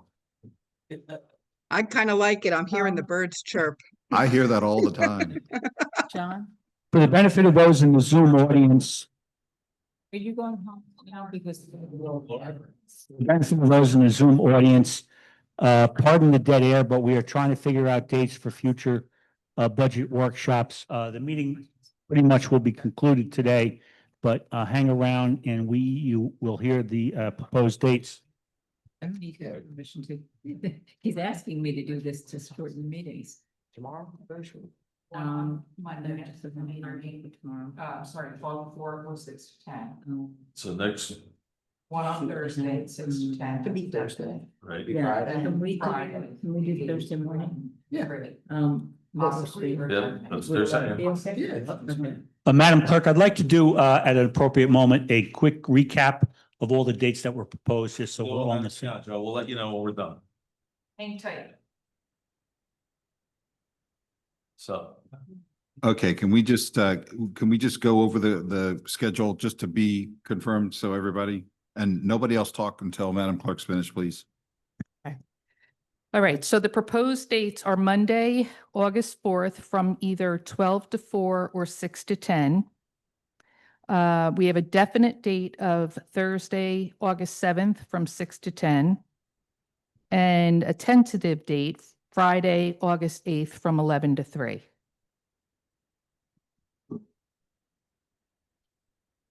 Is that good for everybody? Is there anybody who, okay. And also this Friday on August 1st.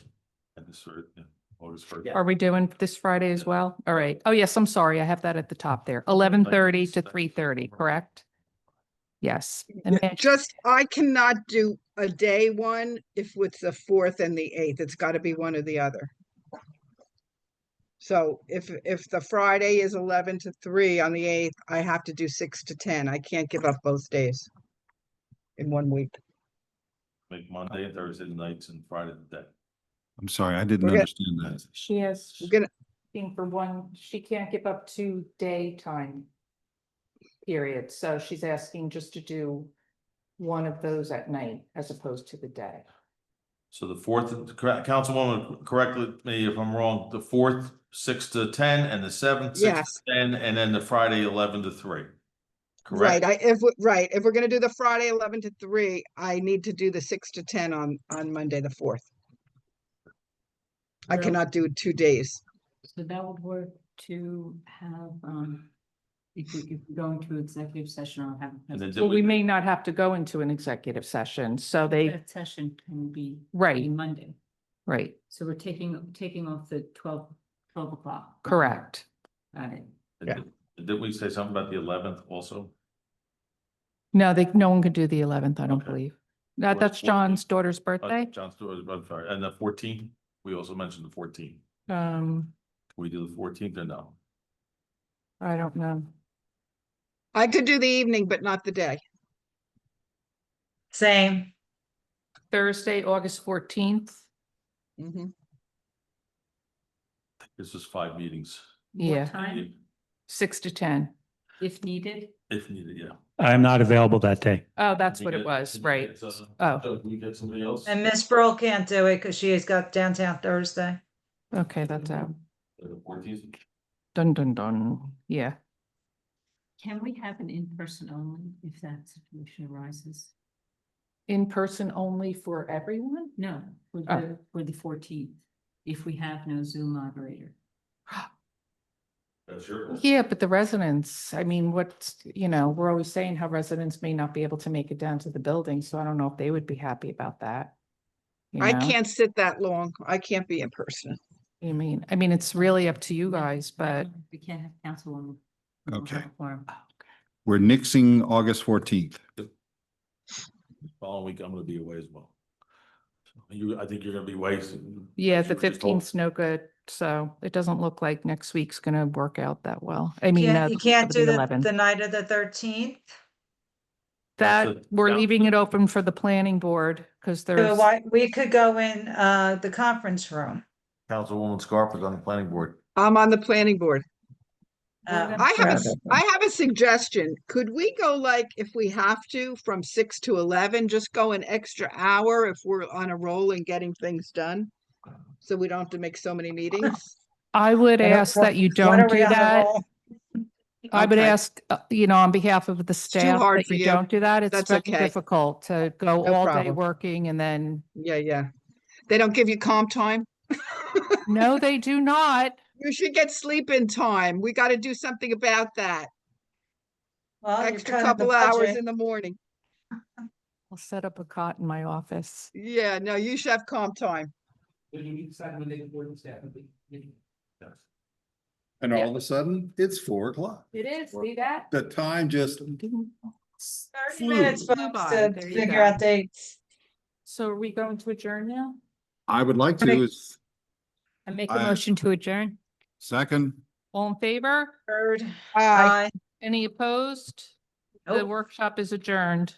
Thank you, West Orange. Okay, thank you. Thank you, people.